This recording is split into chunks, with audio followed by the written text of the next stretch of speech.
target. So I'm your host, Kelvin Daly, and I thank you for joining us once again. Join the conversation. I looked at it on Facebook and I read the speech and I'm trying to find out what is the commitment to renal failure in Nevis, and I'm yet to find it. Be a part of the debate. What he needs to do is to allow the people to do their work in accordance with the relevant legislation, and he must not overreach, because when he makes those suggestions, he is in a sense misleading the population here. Speak your mind. Defend your country. Call in. Numbers to call: 869-669-7312. That's 869-669-7312 or 917-460-2187. That's 917-460-2187. On target here on 2020 Vision Radio every Saturday from 1 to 3 p.m. On target. Be a part of it.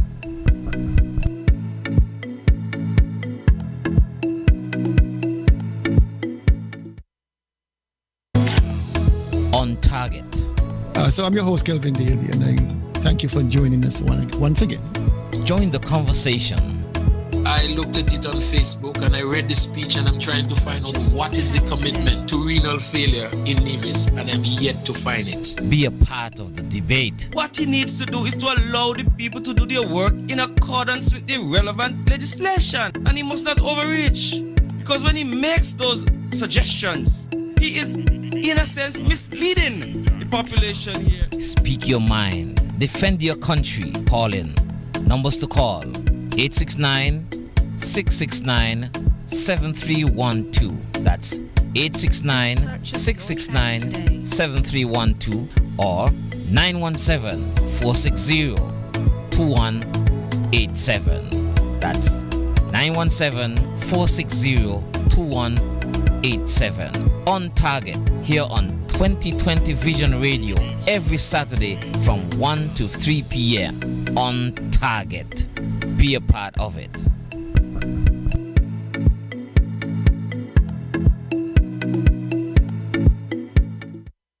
Let us put our hands together for Papa Wheeler.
Suicide bomber bomb, bringing them to shout for me.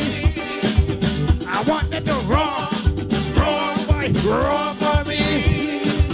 Anything you want, you go get, boy. I'm mixing up the soca with some Hindi and some rumba, chutney and labadira. ID no necessary, boy. Fiscal lips and mercenary. Bringing them to shout for me. I want them to roar, boy, roar for me. Maintain your impulso, Toro zombie and beater. Take it away.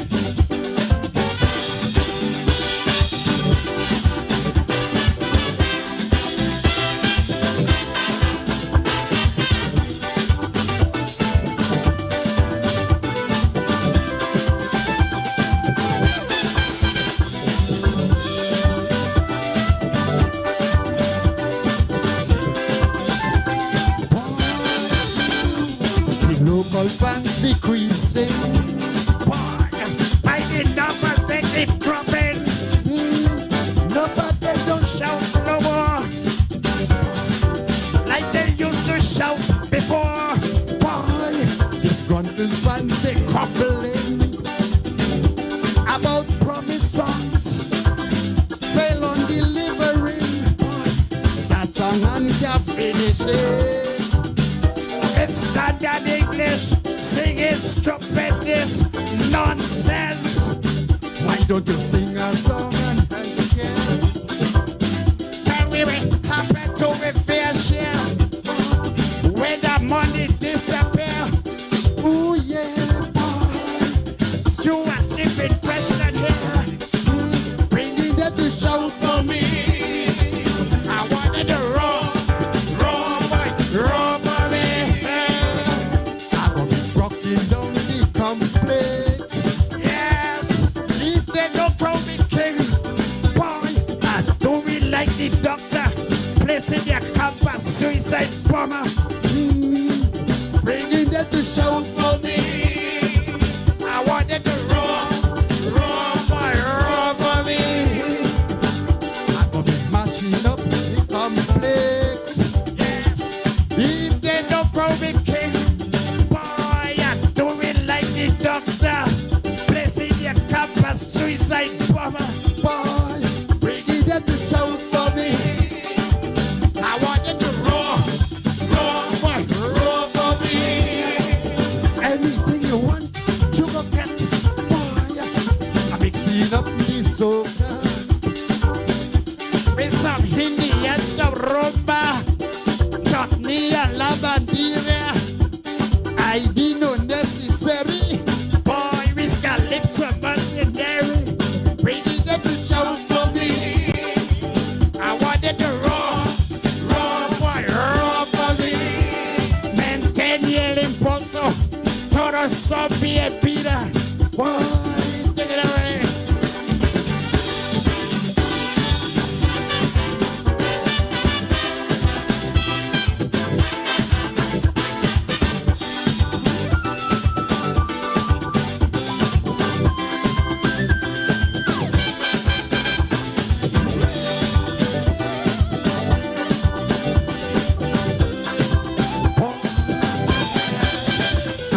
Chartering airlines, see bridge and see taxi, bringing them to shout for me. I want them to roar for me. You don't know, you got to spend big money if you wanna win monarchy. I go got the diaspora. 420 in my corner, boy, share the life, boy. Press like, subscribe, sharing. All here the diaspora's king. Your king go be knocking down your airport, knocking down hospital walls. Boy, training geothermal. Let the Jewish people sing the song. These Hebrew boys don't understand. Begging them to shout for me. I wanted to roll for me. I'll be rocking down the complex. Yes, if they don't crow me king, doing like the doctor placing the campus suicide bomber. Bringing them to shout for me. I wanted to roll for me. Anything you want, you go get. Yes, I'm mixing up the soca with some Hindi and some rumba, chutney and la bandera. I didn't know necessary. Please got lips of mercenary. Boy, bring me them to shout for me. I wanted to roll for me. Maintain el impulso. Todo zombie and mira. Kick the momentum. Everybody is welcome. Thank you.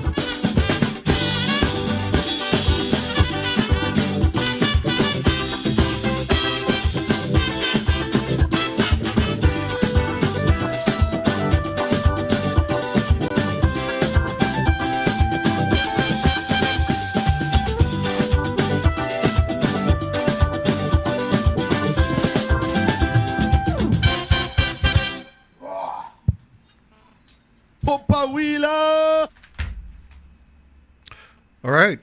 That was Papa Wheeler and Roar for Me. Good afternoon and welcome to another edition of On Target. And as usual, on a Saturday afternoon, I'm your host, Kelvin Daly. And today in studio with me is none other than the man with the plan, Hensley Daniel. And of course, Tulu begs off today. He is in Montserrat. He went back to Montserrat this morning. Oh, really? Apparently, he is enamored by the fact that he found so many family members up there who are interested in knowing him further. So he made another trip today, this morning. He'll be back on Monday, I believe. And we wish him all the best on his trip this morning. The weather was good for sailing this morning. It's gotten a bit turbulent since in the afternoon hours. Weather coming out of the north, pushing south. And so there's a big weather system up there close to America in the Atlantic that I think we're getting part of the remnants of that storm. And so, again, I caution all those small craft who are traversing our waters to be careful out there. All right. Let me say good afternoon to all those who are on the Twitch, YouTube, FM, or on the Facebook feed. I see a number of persons who are cycling back and forth. It means that they're not getting a good signal. I hope that clears up earlier than later as the show progresses. But stand firm. If you're cycling back, just stay put. I'm not going anywhere. You are here. I'm here. We got 2 hours to kill. So let us do that together.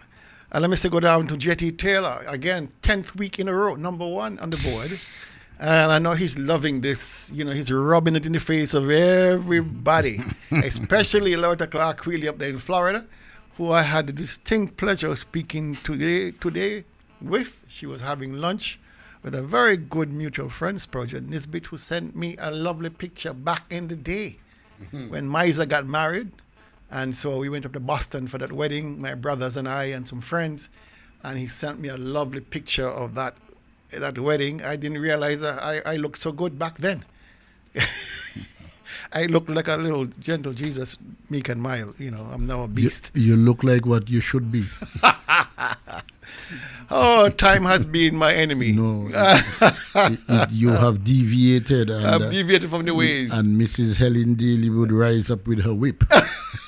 Maybe she's beating me in my face and all that. Yeah, no. because she's regretting. The parents of that generation had one standard. D-O or G-O. Okay then. Well, I know. I thank Spurgeon for that picture. He sends me these pictures that I didn't know even exist still. I lost most of my collection. I used to be an avid photographer. I lost most of my collection in the hurricanes in 95 and 98. When I was in New River. I had lovely albums of pictures of my family and friends, and I lost all of those pictures. And so, I thank Spurgeon for that. Well, Spurgeon used to be a radio personality here on ZIZ Radio. I remember Spurgeon very well. My neighbor, he lives on Main Street. We live on Prince William Street. Right. Never saw him. I never once saw Spurgeon with a shirt out of his pants. No, that's the order. And never wear joggers. No, good. He always had on a hard shoe.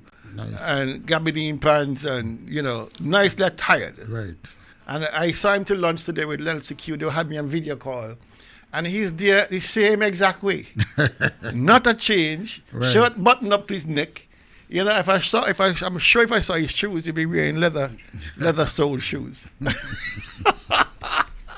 Well, you must invite him home for Culturama. I did invite him home. He didn't respond, but Loretta said she is coming home. Well, Loretta, that the Culturama can't keep for 50, and Loretta not here. Even without Culturama, I think she can come.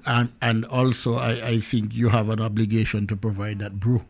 Well, she is replenished. Oh, okay. Put it that way. I have no further indictment to make of myself except she's replenished. Okay, good. And I just see Tulu signed on. Eugene Tulu Weeks is in house in Montserrat. I hope you're having a blessed day, my brother. And I pray that your trip was, it was good because the weather was flat. So, yeah. All right. Let me say to the rest of the people who made podium, Charlene Jefferson's number 3, followed by Ivor Henry up there in Atlanta. Ivor, how are you? He's number 4, and Pearl Francis, who is always dancing the jig. Pearl, good afternoon, you're number 5 on that list. And then close behind that, Ruby Walters. Good afternoon to you, Ruby. Cecile Hobson is in the house. That warrior from Cotton Ground. From Cotton Ground, there you go. And you know another warrior, Olivia David. Oh, yes. Olivia is in the house. And Earl Maskell is saying good afternoon to every single person on this planet, including the Chinese and the Russians and the Afghanistanis and everybody else. Good afternoon, Earl. Well, Christ died for all of us. I hope Earl think I'm taking liberties with him. And who else we have? We have who we have? Elvis Leslie's in the house. Oh, yes. Great left-hand batsman and athlete. Blessed Easter to all, he's wishing. And Evan Jeffers up there in the great UK, he's in the house. Yes. Good afternoon to you, Evan. It's about, 5 o'clock your time now? Just about 6 o'clock, something there around that time. Muriel Brown is in the house. Good afternoon, Muriel. So is Livy Brown, another Brown, is in the house.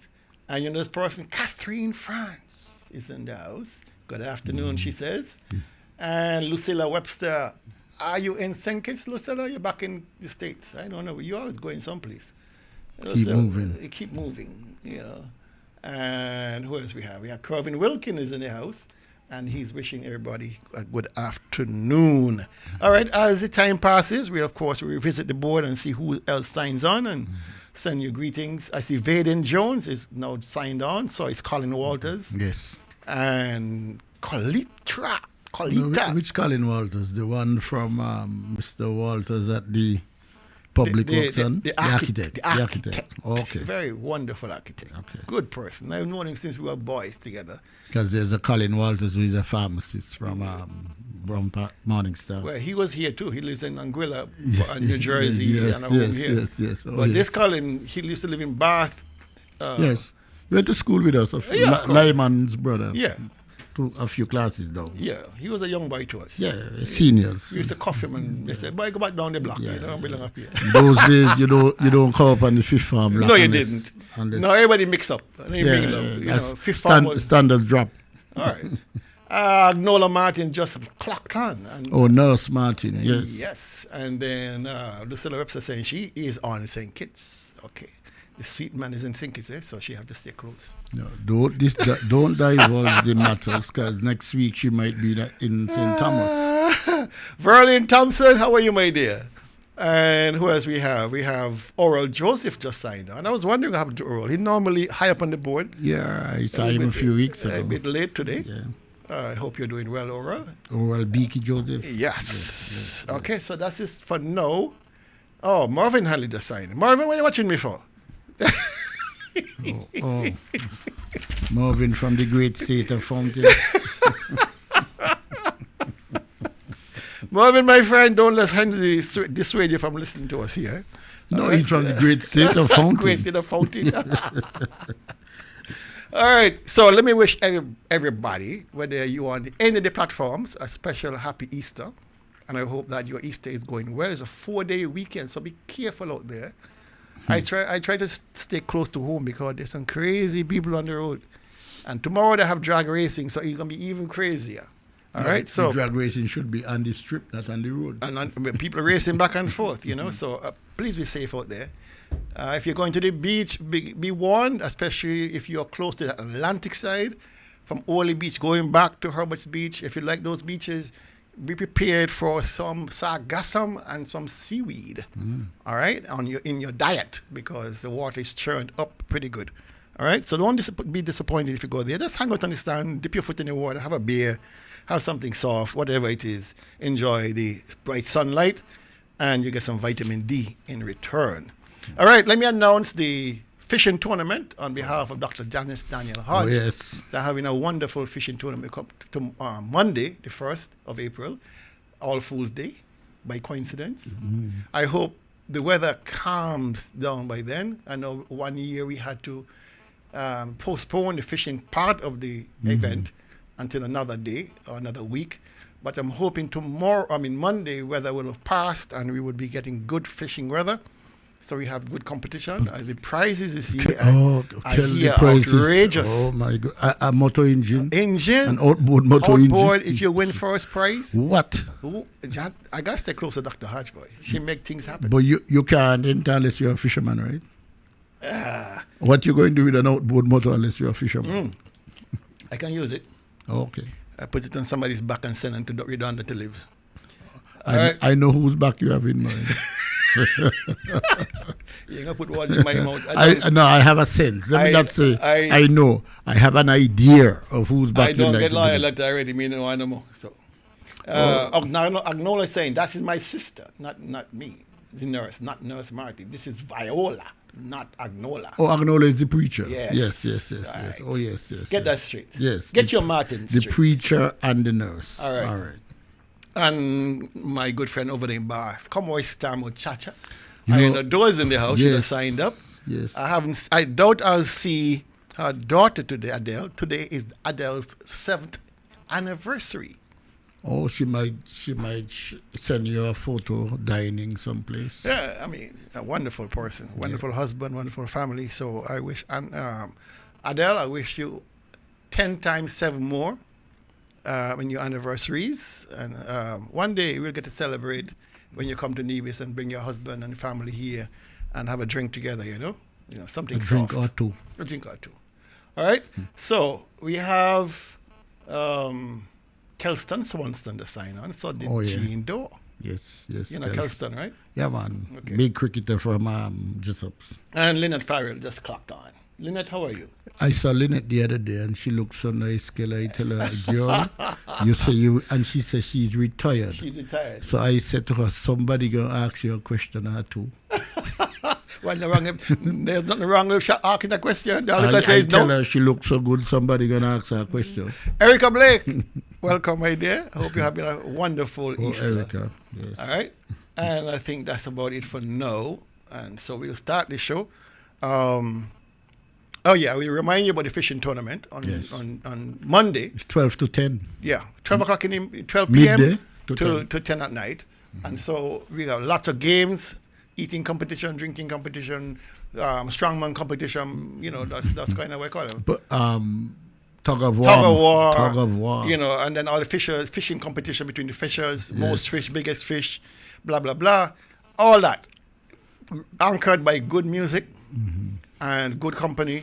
And so come out on Monday and join Dr. Hodge over there in St. James Crab, what do you call it? Sand Crab Hole. Right. But I just have to say, Kel, that I think, a few years ago when she started, the people in the past have gone to different things at Easter. Mm-hmm. But somehow this has taken on... It's anchored itself. And, well, people can go anywhere else, but I know people are going there. This is a fixture now, just like yesterday is a fixture at the flats for the kite.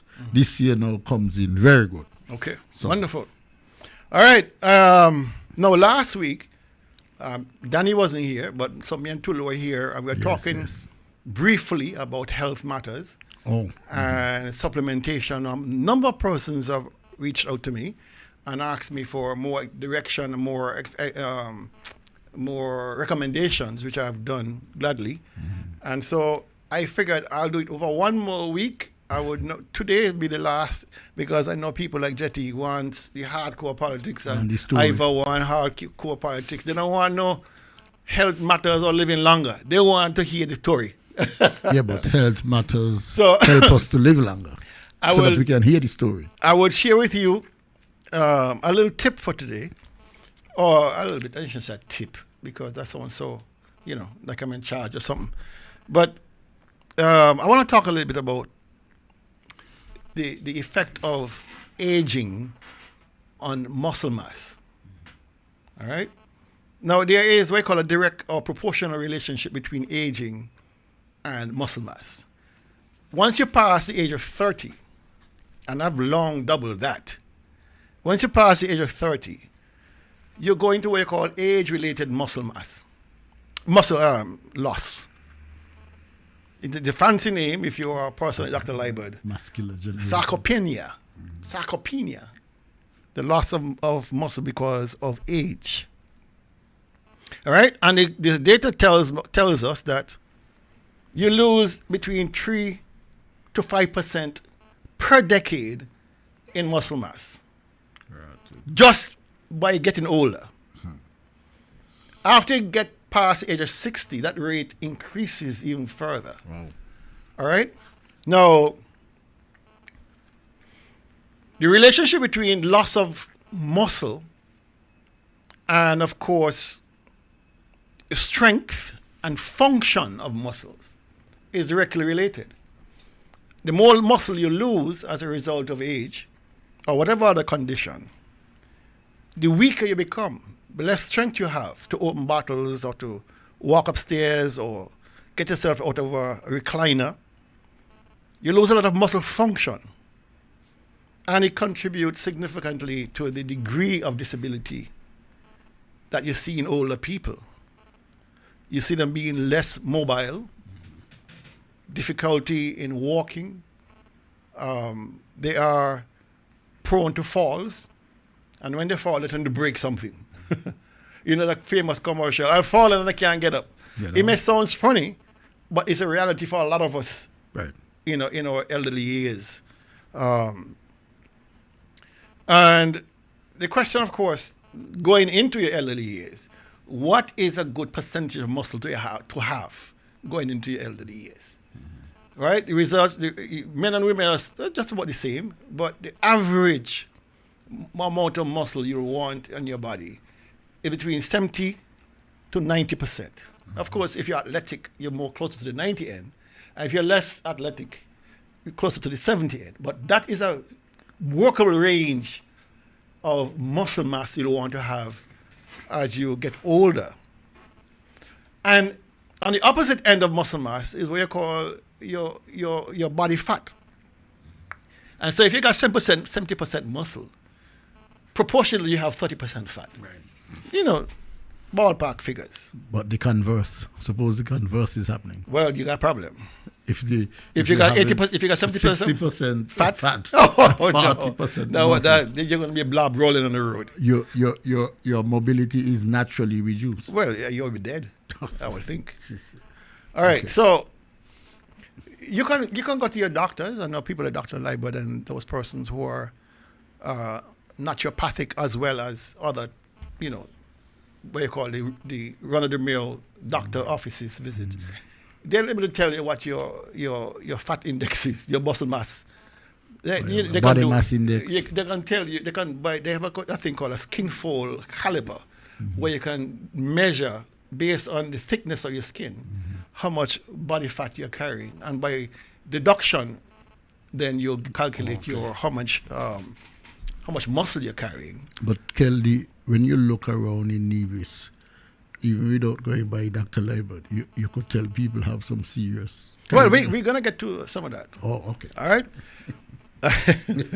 So you can do a skin fold caliper test, you can do body circumference tests, you can do MRI, etc., etc. Many, many tests you can do to determine what is your fat level, and by reverse, what is your body mass, your muscle mass index would be.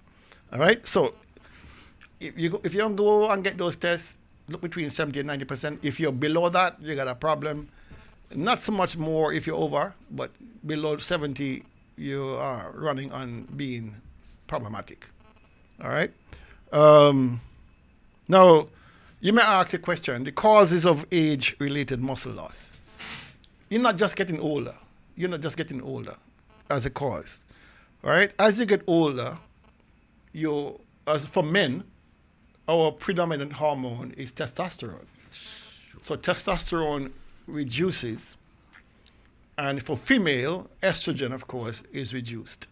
And so those two decline over years of those two key hormones results in lower body muscle mass.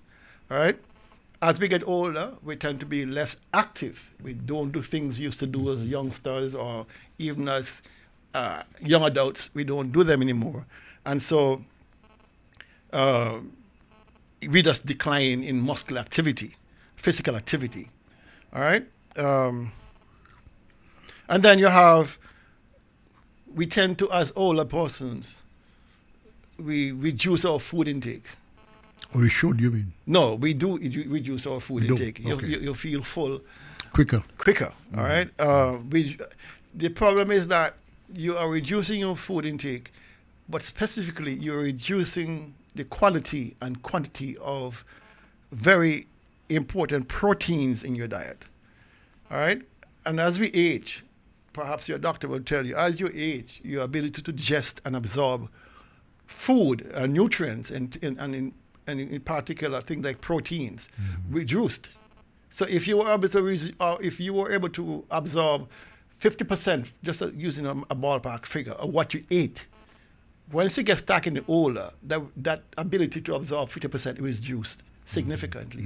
So you have to eat more to get the same effect or to maintain what you have over time. Okay. The probably older people, of course, they don't like to eat a lot of food, and you don't have to eat a lot of food. Actually, you need to eat quality food. Yeah. All right. So you should shift from quantity to quality. To quality food, especially food high in protein. High in protein. All right? Fish. So all is not lost. All is not lost. If you want to regain muscle mass into your older age, there are a number of things you can do. First, nutrition. You need to start looking at your nutrition seriously.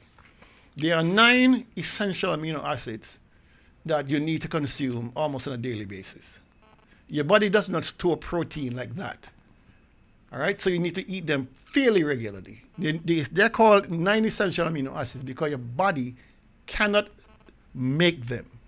There are 20 amino acids you need on a daily basis or, regularly. There are 20 of them you need. 9 are essential, means your body cannot make it, therefore you have to eat it. The others your body can synthesize from, other products. All right?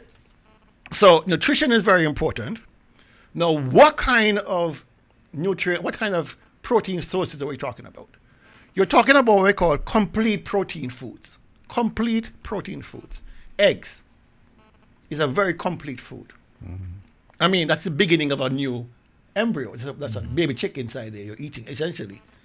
So eggs, high source of good protein, very balanced, Well, very available. That's something the important thing. You remember a long time ago, they used to say you must only have 2 eggs per week because of the high cholesterol content.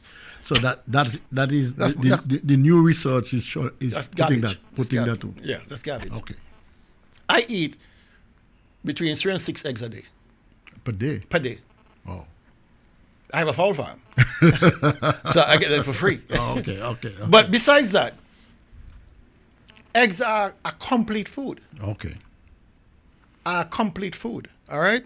The amount of bioavailable products in eggs is amazing. All right? It's easily digestible, easily absorbed. Okay. All right? I like liver.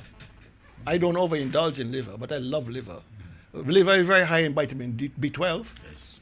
Right? An essential component of your regular diet. I like, lean meats. I would go to the abattoir, for example, and buy, the ground beef up there, the hamburger ground beef or Yes. whatever it is, because I know how to make it. I know what's in it. Right. All right? And so I buy that. It's very lean, very clean, and very tasty. I like chicken breast. I will eat a lot of chicken breast if given the opportunity. It's lean, low fat, high in bioavailable protein. All right? If you're more into the vegetarian diet, soybeans, a very good source of protein. Tuna, any kind of fish actually, but tuna. I love sardines. I mean the Sardines are recommended as well. oh, very much so. The omega fatty 3. Yeah. Omega-3 fatty acids is in there, very good. And so I eat a lot of sardines. I mean, I would eat like 3 eggs and a can of sardine for breakfast.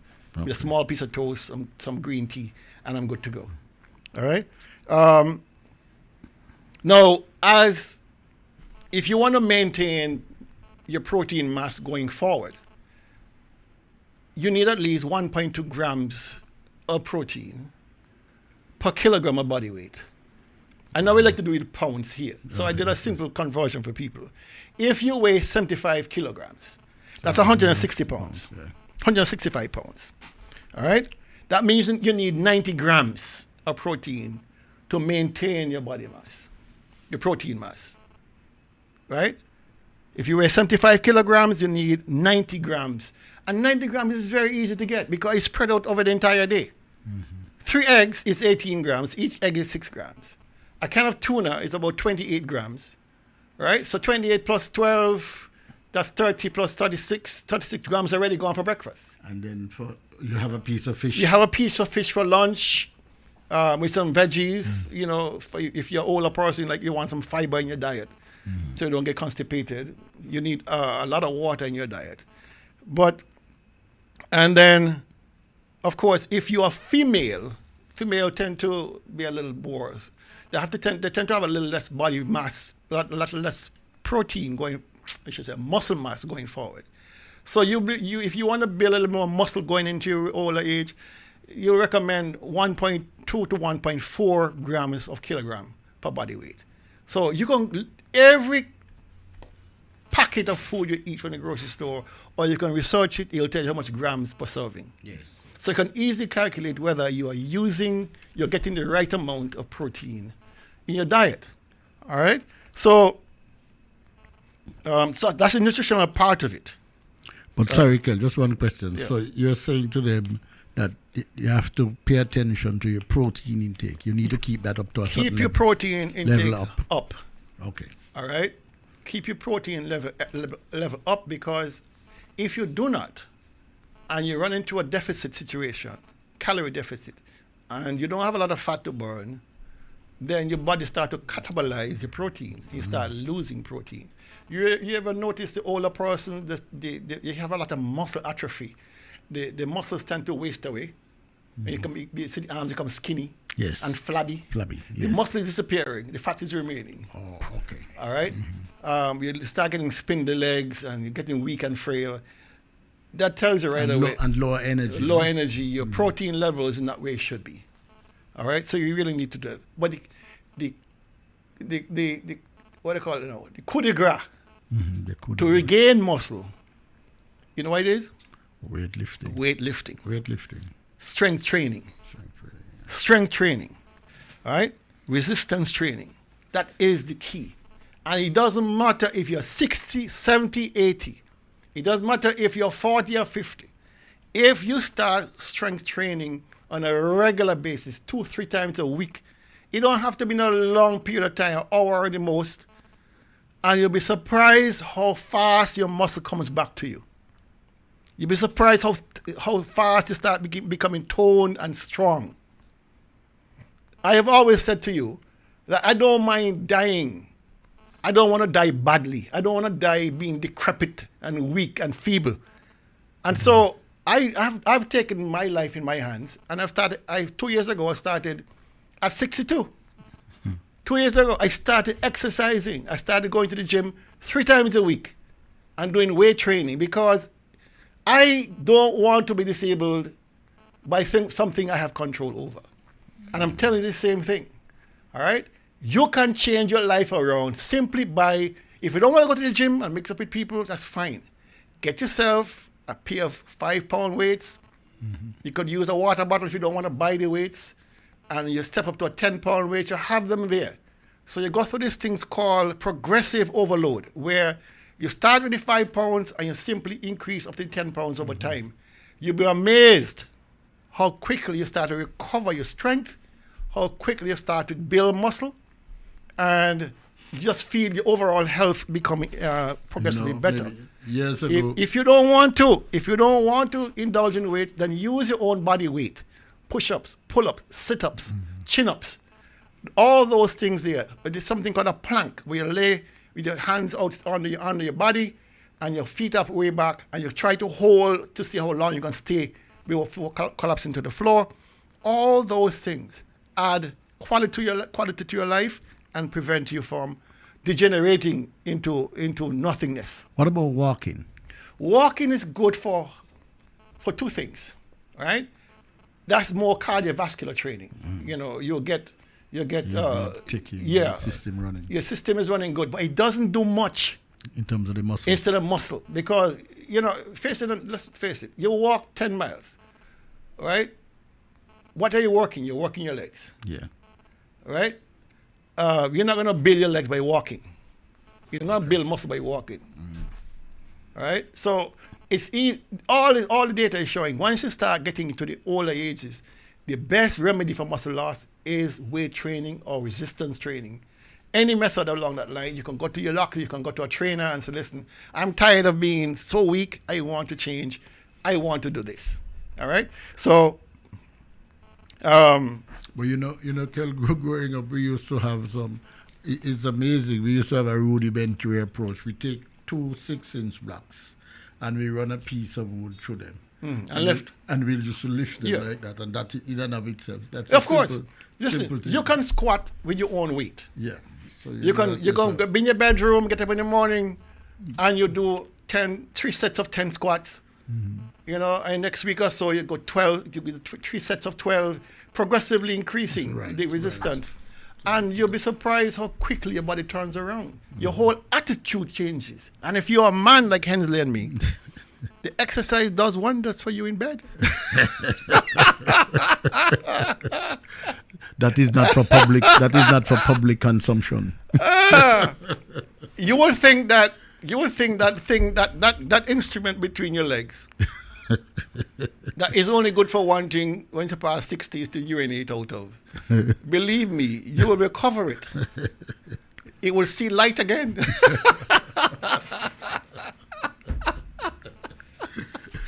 Oh, that's a light moment. But seriously, we have so much beautiful things here. All right, you got sunshine. Yeah, Right. Kel, I noticed during the COVID even, Nevis was recognized. Well, we in the case of Nevis, we would always be after the fact because we tend to think that because we're small, we're not valid. But it was shown that we were one of the best places to be during the COVID. Why? The index of overcrowding in Nevis in terms of the land space and so on. We don't have houses which are closely packed together. And also, we have large open spaces where you can inhale fresh you can go to the beach. and go to the beach. And it was revealed to me that a number of persons, even from St. Kitts, when they came in and they had to quarantine, they came to Ouali. They opted to come to Ouali because they could go to the beach and it was, open. So I'm just adding that sometimes we don't take advantage of the nice, fresh, open breeze in the community. There's so many open spaces in the community where you can just enjoy. Yeah.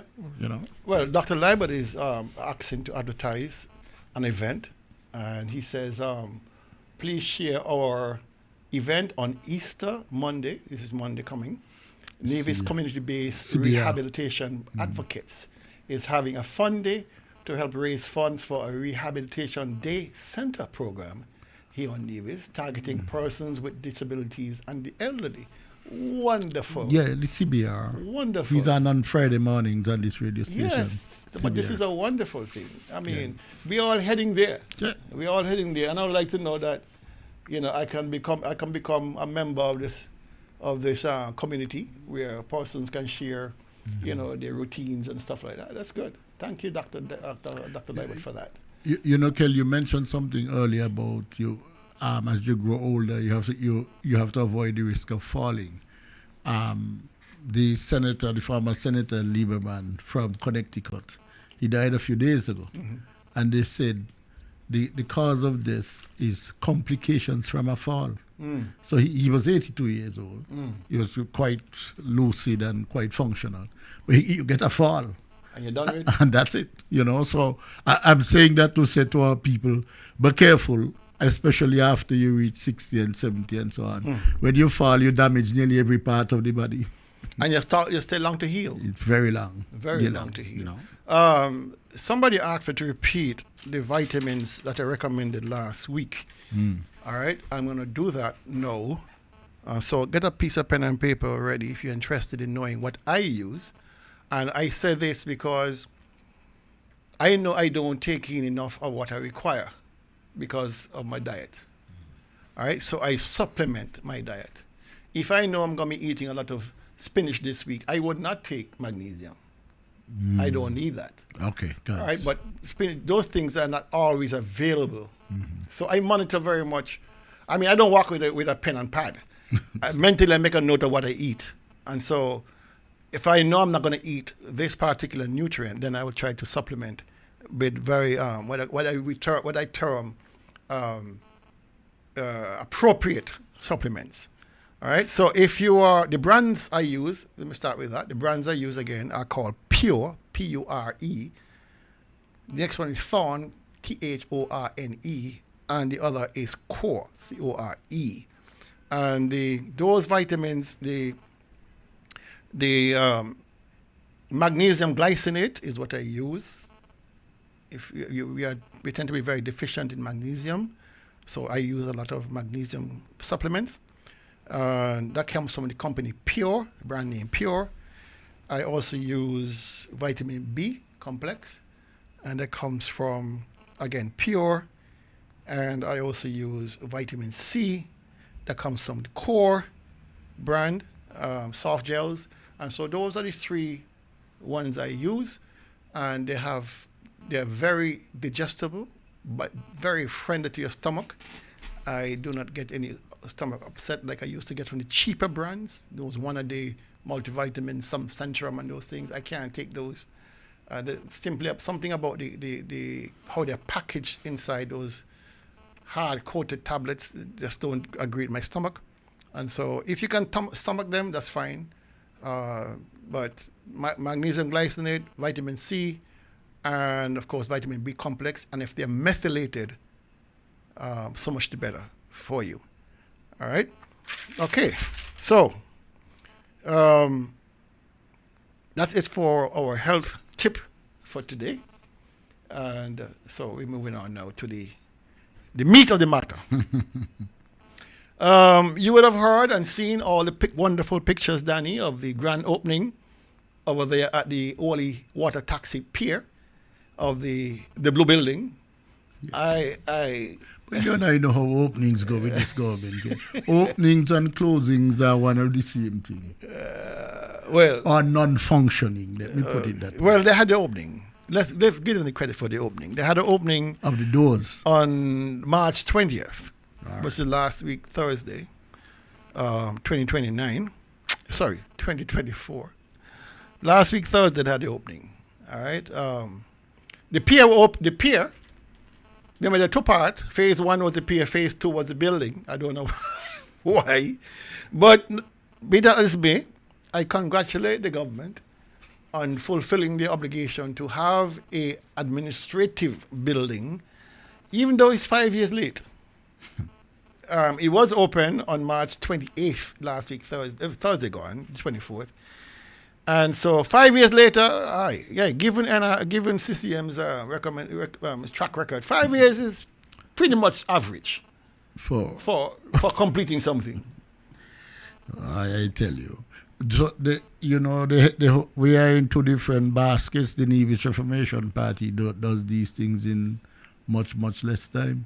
But with CCM is different. You know, we have a saying in the community called cat luck and dog luck, not the same. Well, the premier wasn't there, and he claimed that he came down with the flu. I would call it 24-hour flu, because he was on his press conference bright and bushy-tailed the day before. And so he did not, I've got a feeling he did not want to be there. I think he was embarrassed by the whole thing. I mean, you got this big, ugly blue building over there. And so... the public building blue. And so he absented himself. And in his place, Eric Evelyn gave the feature address. And of course, the regular attendees, the Deputy Governor General, the ministers of government, blah, blah, blah. The general manager for NASPA, all of them were there in their glory in this blue hole of a building. All right. And the capacity is 120 persons seated. Then you have, of course, you cannot be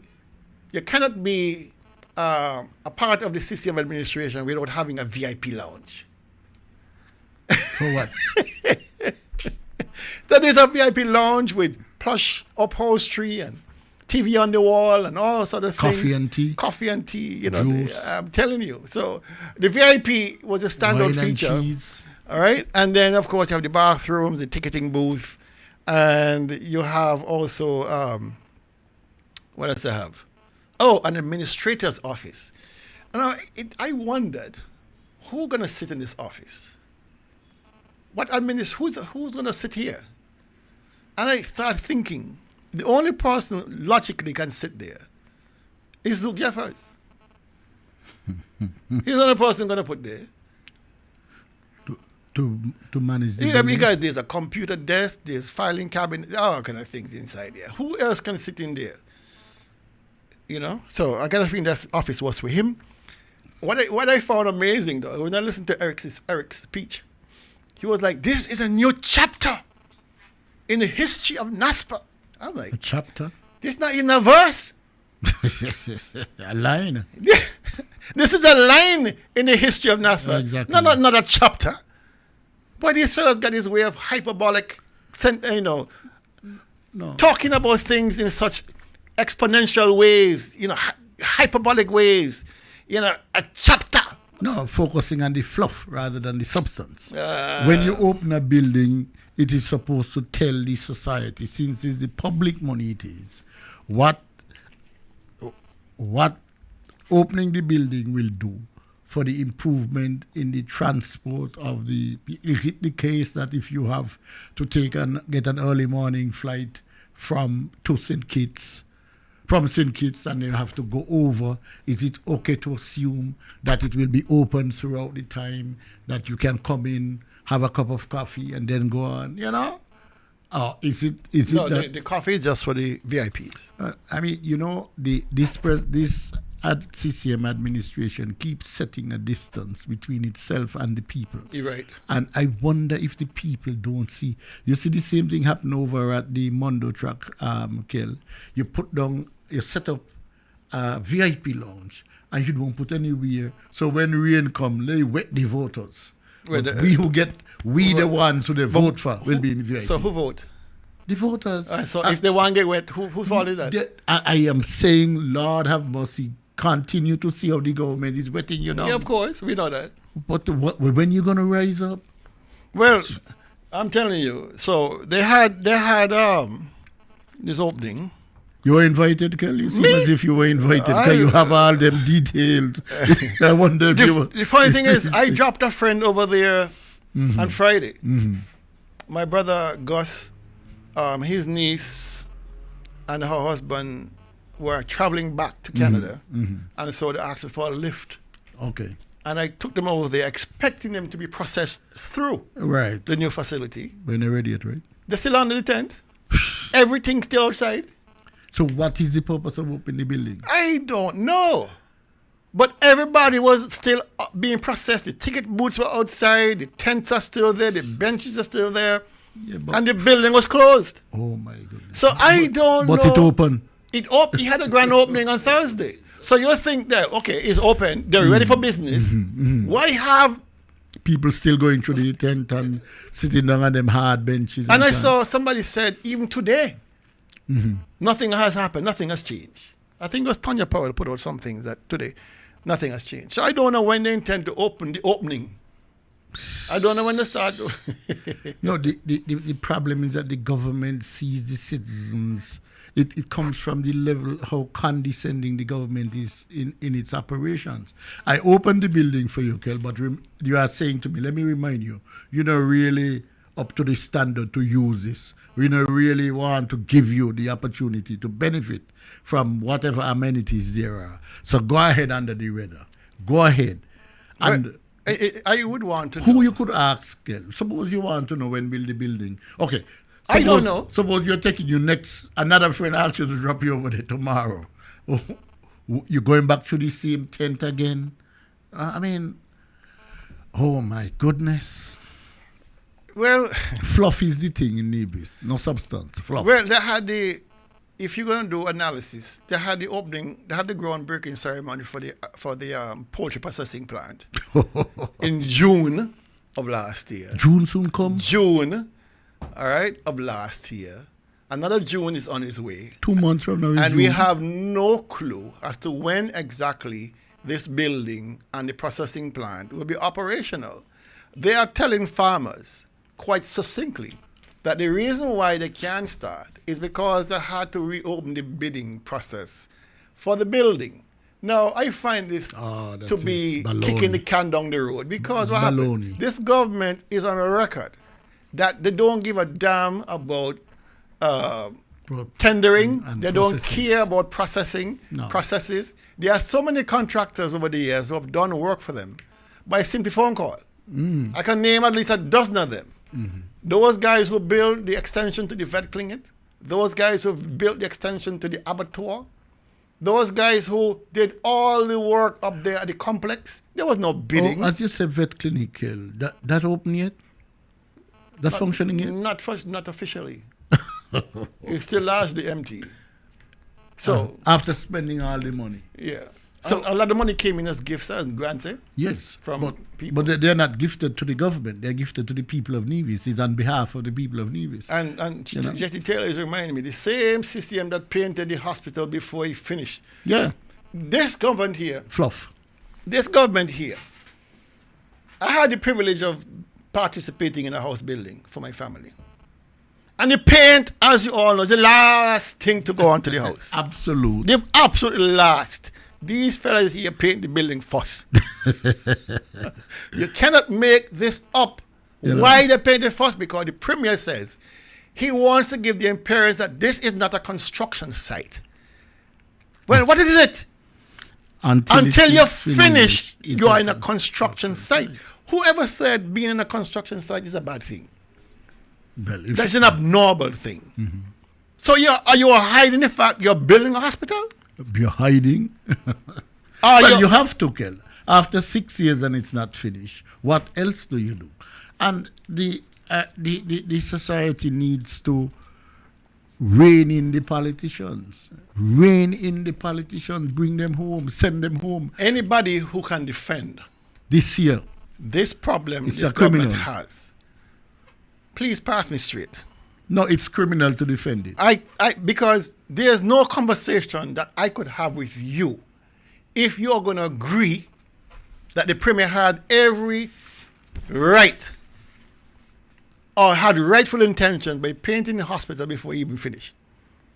I would like to know your logic behind that. But because it tells me you're not even cognizant of what ethics is anymore.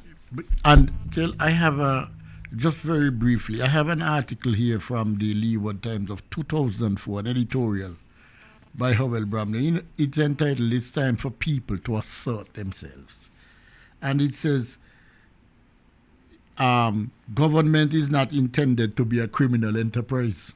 Well, that is... But it can easily degenerate into one, especially when supposedly honorable supporters and friends collaborate to make government a bastion of greed and avarice.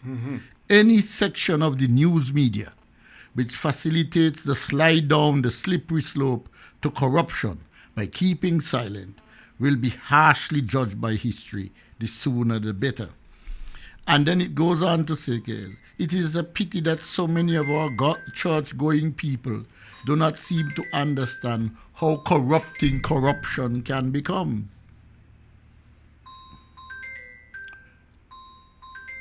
That's your phone or mine? No, that's yours. No, my phone is off. Mine too. No, I don't know where that is. No, that's not mine. So then it says, it goes on to say, in the end, I'm not reading all of it.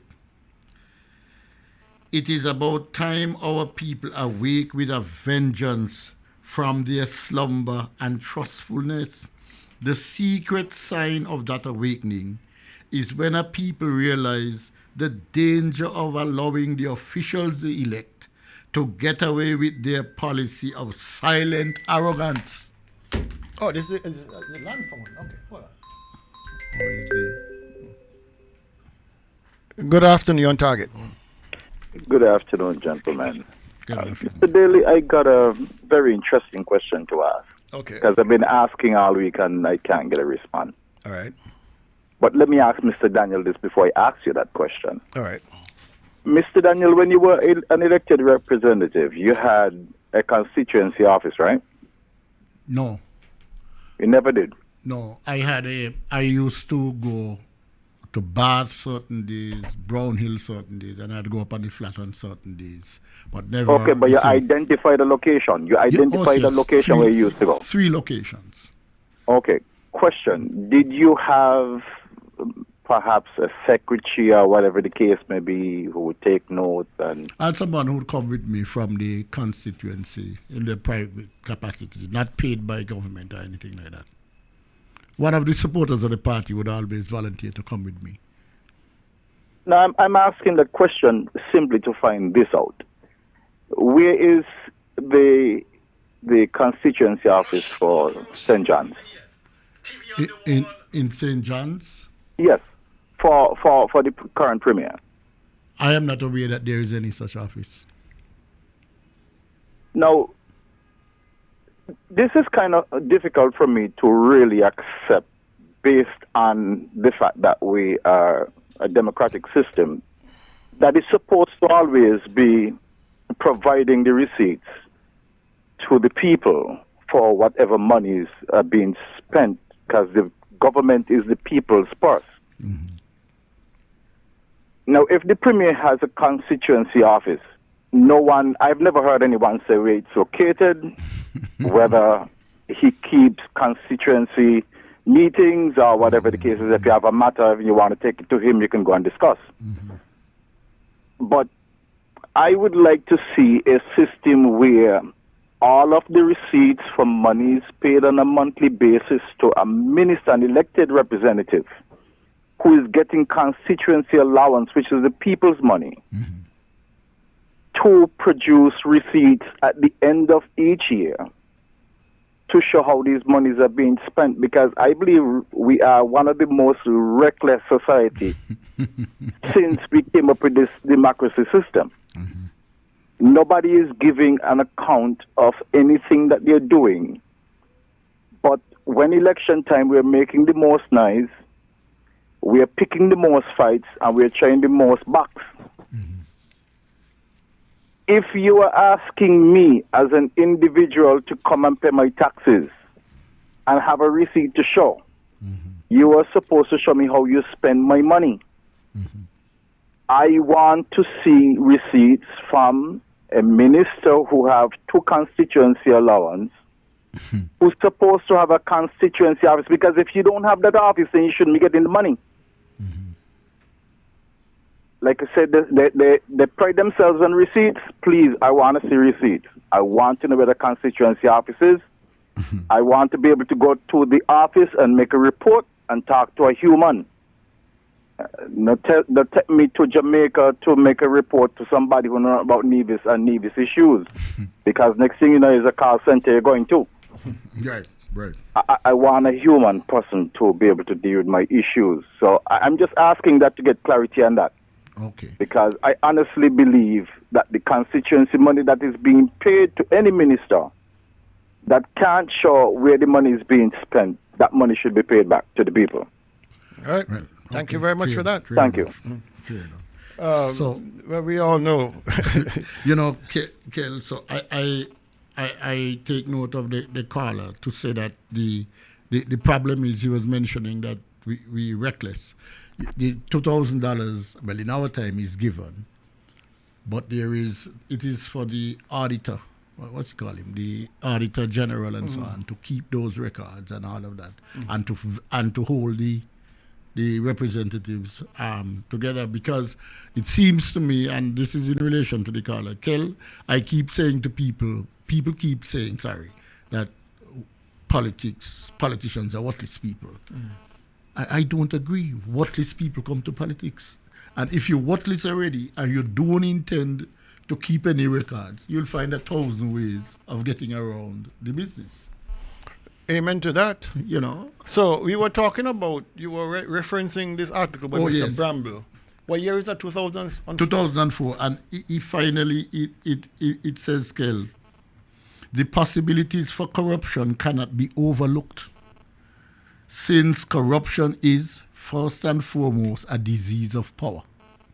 A disease Of power. That people in power, he's saying, they have, it is almost expected that they will do. He says, I like that saying, corruption is a disease of power. And then it says, in order to control this obnoxious disease and protect the people, there needs to be the kind of public awareness, which is what we are doing here, to enlighten and empower the people that their righteous indignation will not be constrained or restrained by personal or partisan consideration. Let me jump in here. Because corruption is a disease of power. A disease of power. And if you follow the logical thinking there, it goes further, in my mind, because these guys you have around the country are making sure that the mechanisms of government, those safety nets that are supposed to stop them Yes. from being even more corrupt, Are totally. are themselves being corrupted. Yes. Yes. And I refer back again to the integrity. to the integrity in public life. I refer back to that because it is important. the information. The information that the chairman would have said to us, that these amendments to the IPL is about one thing. It's retrogressive. Yes. You're going backwards. It is stupid. When you look at the fact that since 2018, the Freedom of Information Act Yes. has not been operationalized, deliberately so.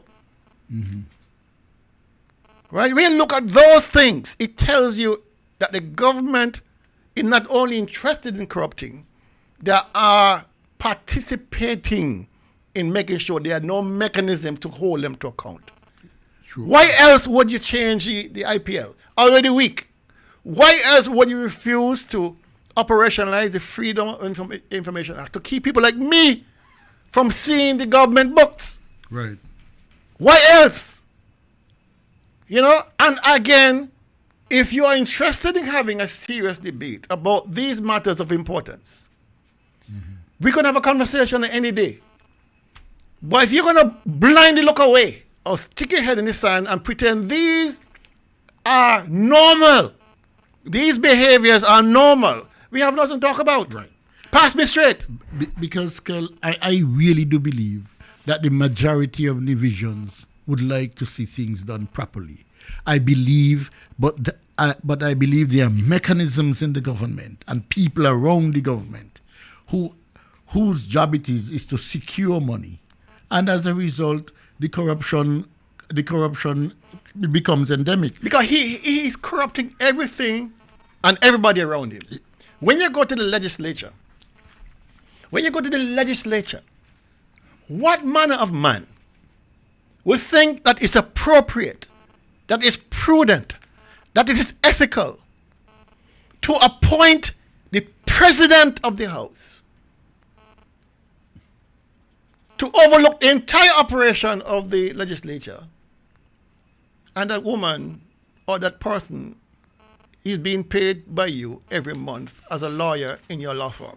How can this fact, this is not fiction, how can this fact not move people to say, my God, my God?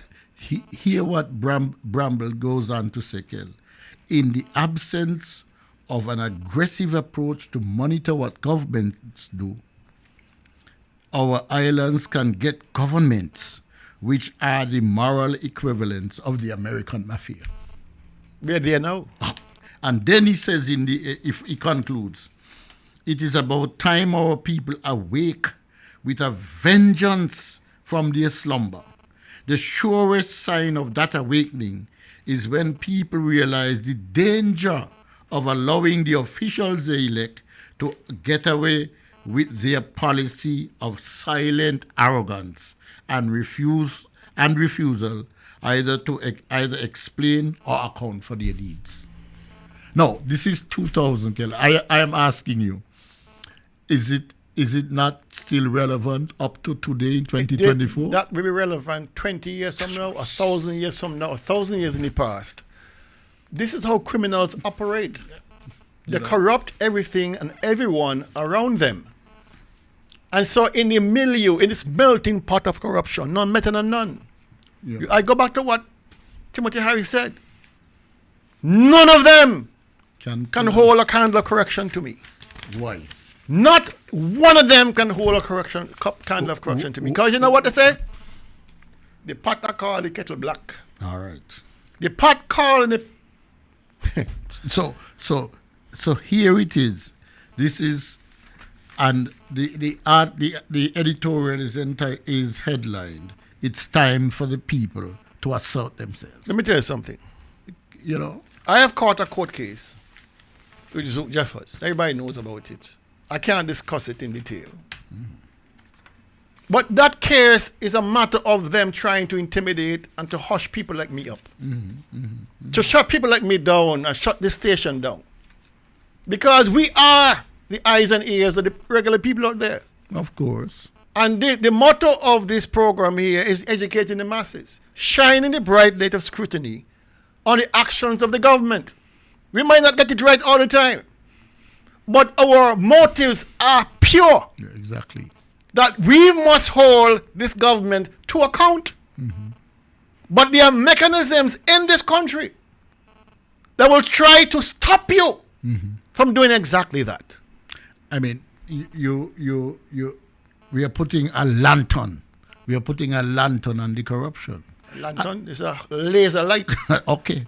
And so what we want people to understand, we come here on Saturday afternoons in the public interest to ensure that when people go to the polls, they make right decisions, and also to ensure that in the intervening period between elections, that at least you have a ton of information with you so you can make your decisions. And Kel, you mentioned something that, you know, the whole idea of corrupting people. You know, in Nevis, there's a group of people around the government. They are complicit. And they too would be the loudest voices to say, yeah. Well, carry Kel to jail, carry Kel to the court. Hey, let him stop talking. Why you must stop talk? Because if you continue to talk, When you go into a room, a dark room, and turn a light, what the cockroaches do? they crawl all over you. They run. They run. They run for the darkness. Yes, right. They don't want the light on them. Right. But I learned, and Dr. Leiber has made a comment here, and I read it for the persons who are on the FM because you can't see what he wrote. And he said the opposition politicians have to stop complaining and get more proactive to challenge these corrupt practices and tendencies of public office holders. You know, he said the opposition politicians. He didn't say the community, you know. No. He didn't say members general. No. The opposition politicians. No, I think this is so the burden is on us. Yes. Only. No. Okay, let me finish this. All right. The Constitution has mechanisms for accountability through the Public Accounts Committee. If the Constitution does not mandate accountability, then the courts are there to get redress. The Court of Public Opinion and the High Court of Justice. Let me tell you something, Dr. Leibert. I learned just this week that me, as a taxpayer, and it seems counterintuitive, actually, I, as a taxpayer, unless I am directly harmed by the actions of a government, a politician, You can't find I cannot take that matter to court. Yeah. You have to show personal injury. You have to show personal injury. And all these years of my adulthood, hear my thinking, Yeah. that I could, as a Citizen. of this country, looking at the actions of a government, can take them to court. But you can't. And who wrote the law, Kel? I find this an abomination. Of course. Because if you are wasting taxpayers' dollars on a project X, it may not cost me directly from my pocket, but that money you took from the treasury and paid out, right? it's my money too, because you're taking my taxes. But because I cannot show, boy, that $1 million that they paid to move that truck from here to there, it didn't personally affect me, then I cannot sue. But it affects the coffers from And which you that is contribute. the part that Dr. Liebert is missing, that I had to share with you. You cannot simply go to court on the basis that you were harmed as a citizen. Or that the government by is the government's action. or that the government is blatantly wrong in executing it. I learned that you can't do that. People believe they can run to the court for everything. You can't. Well, the court of public opinion is a different matter. Right. Because that is a court they're trying to shut down. Right. The legal court, they have set a high bar for anybody who wants to interfere. Well, interfere is the wrong word. Anybody who wants to challenge the actions of the government. Of course. Because they say... Very high. Very high. Look what happened in the last election. Massive corruption in the last elections in Nevis in 2022. The number of ballots in one box. The number of people voting in one box, but it was more than the number of ballots. And the court, you got to get all the procedure, blah, blah, blah, blah, blah. The court sets a high bar, so people turn around. You know, people say, not me, bo. No, go in there. Not me, bo. Me too afraid in there. The last time, I have been to the court several times, over political matters. And one case, Justice Bruce Lyle, he came to Nevis, he's dead now, he's from Kenya. This CCM government said they were going to give him, they gave him a T-shirt and a manifesto, and he's going to try the case. He's going to try a case. But I was arguing that the civil rules and procedure disenfranchise a number of people in Upper St. John's, in Lower St. John's. The court didn't even bother to hear us. Next thing I know, I have to pay $2,500. Bobby and I went to the court, Bobby Liebert. So Bobby said, well, what foolishness is this? You are a candidate in an election, and you can't even go there to the court, Kel, and Can't. say, I mean, Can't. Come Listen, on. If there's a separation between the legislative and the judiciary, I hope. all the judiciary can do is to interpret what the laws mean and apply them. All right, it's not an easy task when you have such difficult constitution to deal with, so much loopholes to deal with. So I understand the judge's dilemma. Right. It is not their job to fix it. No, it is the legislature. It is the legislature's job to fix it. But here the point why they wouldn't fix it, Kelly, it is standard to say that the test of a law is, can you trust it in the hand of your enemy? So you going, that is what is guiding the fellows. They're not going to fix the problem because, boy, a couple of years from now, I might have to deal with the problem. It happened to a number of people across the Caribbean where Ford in Barbados, he made a law to allow women to claim equal amounts under divorce, and he was the first to suffer. His wife, Henry Ford. But at least he did the right thing. But he did the right thing. But that is not what people want to do. People are protecting themselves first. And Kel, you must know, and I know. If the money part, Kel, is where we have a problem. You have to mount, just to go to the court. You need money, a lot of money. Why? And Why? we've been saying from this platform, though. Public defenders. We've been saying from this platform that if you are poor in this country, crapper smoke your pipe. Crapper smoke your pipe, your grandfather pipe, your mother pipe, your child everybody pipe. Because you will not access the kind of justice you think you're entitled to. Because if you get a third-rate lawyer, and they are third-rate lawyers, of course, believe me, I've seen them in action. Oh, come on, all right, and you have a first-grade trouble, first-grade King's Counsel, Queen's Counsel lawyer, you will be shredded. It's not that you're wrong. No, but it's not that you're wrong, but you have a superior attorney or attorneys who know the inside and outsides of the law, and who can make things that are wrong look right. Look right. At least cast enough doubt in the minds of the jurors that, listen, boy, But Kel, Wrong is right and right is wrong. What you're saying there has been put in writing by the Legal Affairs Minister in Jamaica, Delroy Chuck, in a book, Understanding Crime. He says the country has to explain why the large majority of the people who are charged, convicted and sentenced are from the working classes. And then he concludes, in Jamaica, the color of justice is green. How much greenback you got, how much money you have. That determines who you can hire. Exactly. And I mean, he's a lawyer. And I credit him for coming out and saying that. Functioning as a defense lawyer. Now he's a minister of legal affairs or something. But the point is, at least he was honest enough, Kel, to say, boy, this thing in our work. In all respect to the gentleman in Jamaica, I don't need him to tell me this. No, I'm just saying you're underscoring what you're saying. And I appreciate that very much. But I see it. The evidence is overwhelming. I see it. You know, and then you get these bum and cool judgments that and lawyers inflating the price. Is meant to deter further anybody from coming in there. Kel, I mean, you look at the case of Dr. Bartlett. Right? $55,000. $55,000 for what?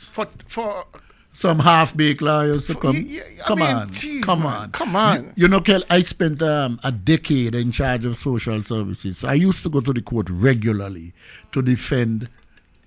I have to say defend juveniles and other people and make a case for them. Kel, they don't have a cent. But I felt that, well, they always, Minister Byron, Mr. Cecil Byron, very good magistrate, understanding the local people and so on. And he would always ask you, Mr. Daniel, what do you think about this one? Mind you, I have no legal standing, but these people in the court don't have no lawyer. They have nobody to represent them. But another person, and you're talking about juvenile matters, they have a big lawyer on the front. I wish you were here last week because we thought you were away. Mm-hmm. And we need to sit and talk because there's a project I want to start. And I will discuss it more with you after the show. Looking at these issues, where as a group of persons, myself, you, Chevy, and whoever else want to join, the Justice Project kind of thing. And I'm certain the present judge and the magistrate and the supervisor of prisons, they'll be interested in what we have to say. Sure. Because it is actually unfair, that you have persons who are not properly represented. And you get maximum. Right. Well, I had to be arguing. Okay, a child 14 years old. How do you give him a 7 and 8-year-old sentence, 7-year sentence? Yes, what he did was bad, but how does that help? Good afternoon. You're on target. A pleasant good afternoon to you all. Good afternoon. Pleasant good afternoon. That law that is just read out there, it is there a long time.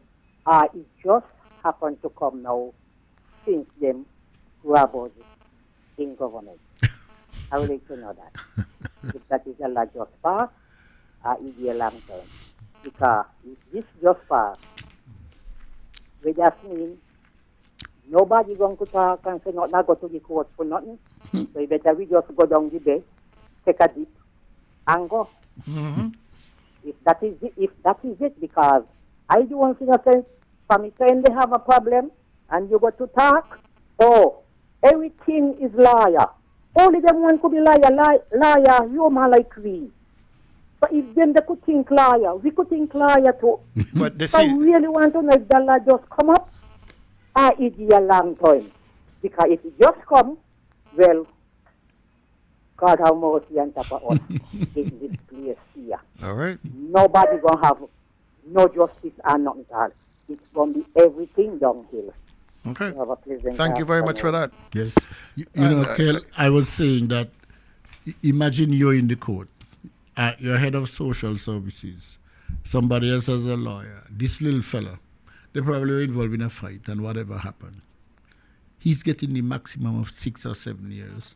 And I then have to stand up in the court and say, but your worship, I'm trying to figure out how 6 years is going to help. And I began to say, look, I've looked at the trend over the years, and these fellows can just become manufactured into hard criminals. Antisocial behaviors. And hard criminals. Once they go down to St. Kitts and they line up with fellows down there. They have to become hard as a matter of survival. They must. And as a result, I don't think the society, one of the things the project could do, Kelly, is to point to the cost, that the amount of money we have lost by the young men, some dying, the cost of imprisonment. To keep a man in prison is $200 a day. I think the country spends $10.5 million. $200 a day. And they can't make that outside. No. And remember... As a tradesman. And no days off, it's 7 days a week. And... So, listen, this whole thing doesn't make any damn sense. It can't. The more I think about it, the more ridiculous it is. It can't. We are a society hell-bent on punishment rather than rehabilitation. Because we want our pound of flesh, blah, blah, blah, blah. Fine. How much is the value of a man being incarcerated for petty theft or larceny or a fight or weed or whatever it is? What is the cost of society for that? We punish him, give him 10 years, 5 years, 6 years. Who can't hear feel. Right? And we applaud that kind of behavior. And the person comes out worse than they went in. Of course. Keeps reoffending because there's no safety net to catch them before they get out or to prevent them from going in. So our work was directed at the prevention. That's why we start to expose fellows to some. Was it a formal group or it just persons went to the court and said? No. It's from the department. From the department. We were concerned that a number of young people. Is that program still existing? I'm not sure. I went to two sentencing hearings. And in both hearings, there was a report by social welfare. There's a social inquiry report. Yes. Social inquiry report, which should precede, which should help the judge determine the sentence. To inform the sentence. Yes, so that is supposed to be standard. Mark, you can have a judge who say, look, you see he? You don't want to hear none from me. So sometimes we have to be pleading with the judge and so on. I remember some cases we had, like the mother was a teenage mother. 15 years, you get a child. By the time you're 29, the child is 14, a young son, hard to manage. And then we had set up a single parent group in the department. I think that is still functioning to help these women and cope with managing young, violent sons. I remember as deputy principal at Charleston Secondary, I remember a parent came in there. I had suspending a child for fighting, repeated fighting, and he got suspended. And the parent came to see me and he said, please, Dr. Daly, please, bring him back to school. Give him some lashes and things, but I can't have him in the house. You can't have him home. I can't have him in the house, you know? I can't put down nothing for him, but don't tell him I said so. Okay. Afraid of our own child.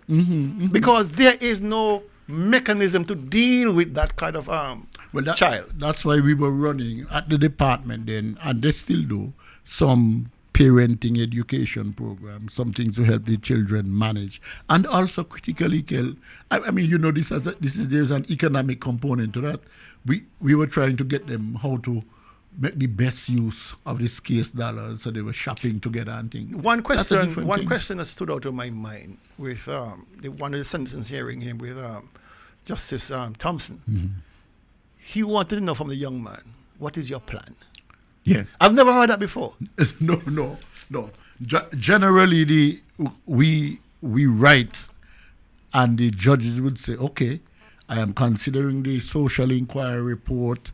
Sometimes the judges say they are assigning them to us, back to us. But this one here is new. This is remarkable on behalf of the judge. I found it remarkable. That's highly commendable because normally a judge will say, I've heard from everybody, and this is it. Yep. But what did he say? Well, he apparently the social report kind of didn't give him a good chance because he seems unremorseful.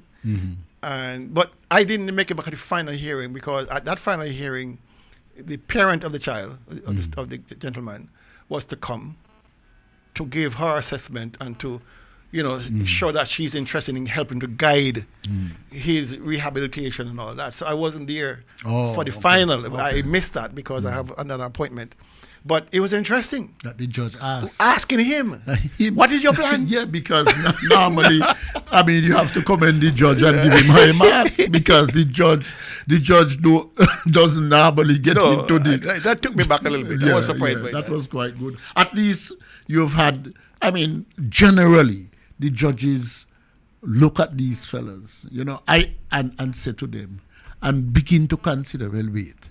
This guy here is 14, and I give him 11 years scale. 25. A man 25 years is a young, strong man. Yeah. With 11 years behind bars. He is going to be a trouble. Yeah. Major trouble. So the program that myself and Hensley and Chevy and whoever else want to join will have in several components, including, of course, psychoanalysis, counseling, psychotherapy, education, and trade development, skills development, Yeah. those kind of things. So we're going to put pen to paper and try to get that done so that we can be a part of the process of rehabilitation or even part of the sentencing hearing so that we can make sure that persons... So we can say to the judge, look, your worship, we have a program of skill training. We have a program for counseling. Yeah. So if you as an alternative to imprisonment, we can assure you so and so. Well, I don't know if it's alternative, but maybe to enhance. To enhance. Well, even when he's down there, that he has access to that. The other thing, Kel, I think which is critical, I don't know if you have looked at it, even from your years as being a deputy principal of the CSS. Have you ever had any discussion with both parents? There's some fellas named fathers. No. One of the things Never. we have to target them. They have been allowed to slide. And every time I've had an infraction where it requires parental attendance, it's always been the female. It's always been the mother. Always. Because you see, but the fathers in the community, I don't think we have held them to count enough. For instance, the judge, while he's sentencing the young fella, sometimes we ask the judge, we have asked the magistrate in the past to allow us to find the father for him. And when we finally bring the father, Kel, I mean, fellas, it's like, well, me no really, me and she no get on now, and all kind of old story. So when the loving was good, he was there. Yeah, and I think we can't, the mothers have tried their best, but the fathers have been really, really bad. It broke my heart. I had a case on St. Kitts. I was at the High Court on St. Kitts last year. And it was some sentencing hearing for some fellas. And you could see it was a long, drawn-out process over the years, over the time. And as I was sentenced, of course, they were let out. And you had about 4 mothers there, 4, out of about maybe 8 persons who were being let off for the sentencing, let off to jail. And the pain. You could watch the pain. I mean, it almost brought me to tears because, for a parent to see their child being locked up, the mothers have umbilical cord. Tried everything, and you still end up in problems, and they never give up on the children. Never. You understand? And did you see any fathers? But they need support. There need to be a support group for parents like that. You just can't simply go to this by yourself. There need to be some nucleus, some group to help parents cope. Because this is why we're getting such a level of anxiety and depression in society, because there is no outreach, there is no support group, there's no network of persons to say, the mothers are prisoners, for example. How do we cope as a parental group? Yeah. These are things the social welfare people can deal with, but it's difficult to go through by yourself, especially if you have other children who are already on the verge of going the same way. You can imagine the mental stress. And I have seen parents in tears when the time comes for visiting. One mother told me her son up the cemetery cutting grass. And when she passed, she always bawl. Even though she in a bus and she see him, she bawl. Because mothers don't want their children up there. But True. They don't. The fellas, Kelly, you would agree with me that a lot of the delinquency is a result of the non-involvement None of of the the fathers, of course. Of course. What do we do with them? We bang them with a bull pistol. I wish there was a sentencing for fathers who don't look after the children or who abandon the children. And, the sentence should be 6 lashes with a cat o' 9 tails or something. But in Pennsylvania, It is sickening. in a state in the United States, I wrote it somewhere, Pennsylvania, a youngster got a gun and shot up a building and injured some people. And the court ruled that his parents were liable. Well, until you get that legislation passed that here, kind of legislation is needed. that ain't gonna come around here. Believe me. I'm just saying that. The only legislation this guy is willing to pass is to protect themselves. Oh, okay. That's the only legislation I want to pass. All right? So, but let's move on because time is against us. That was an interesting conversation. And he's not hyping politics, but politics is not everything. We're still human beings first. But this is informed by politics, because you have to ask yourself, where is the intervention programs and how effective are they? And it's important to do that. All right. No, I was scrolling through Facebook yesterday and I come across a post made by Obi. And I don't have the picture and I don't want to show you the picture. But think about a dog or dogs in the worst possible condition you can think of. And place your mind at the Indian Castle orchard, fruit orchard. There are 2 dogs down there apparently put there to guard against monkeys and people, I guess. But the condition of those animals is heartbreaking. Heartbreaking. It did not take them overnight or over a weekend to lose that much weight. Where all of their ribs, you can count them one by one with no difficulty. Skin and bones. You have a vet division. You have a vet division with staffed by very competent people. You have an abattoir division staffed by very competent people who produce a lot of byproducts.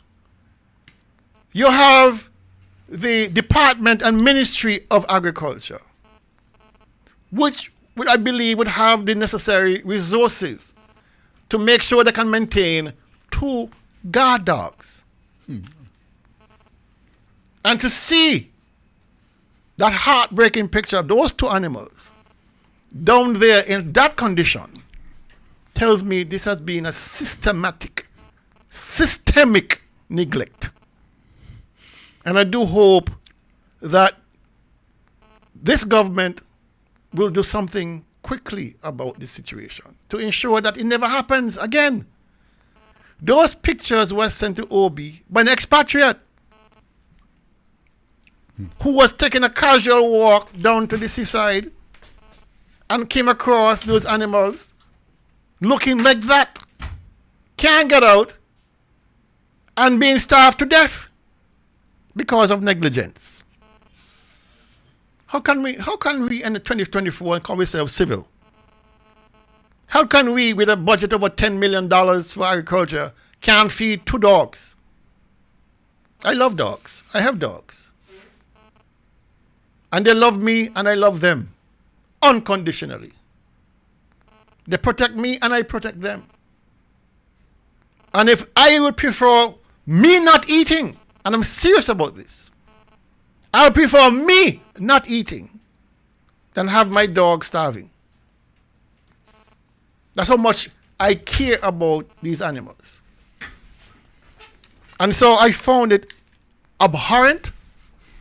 I found it difficult to watch.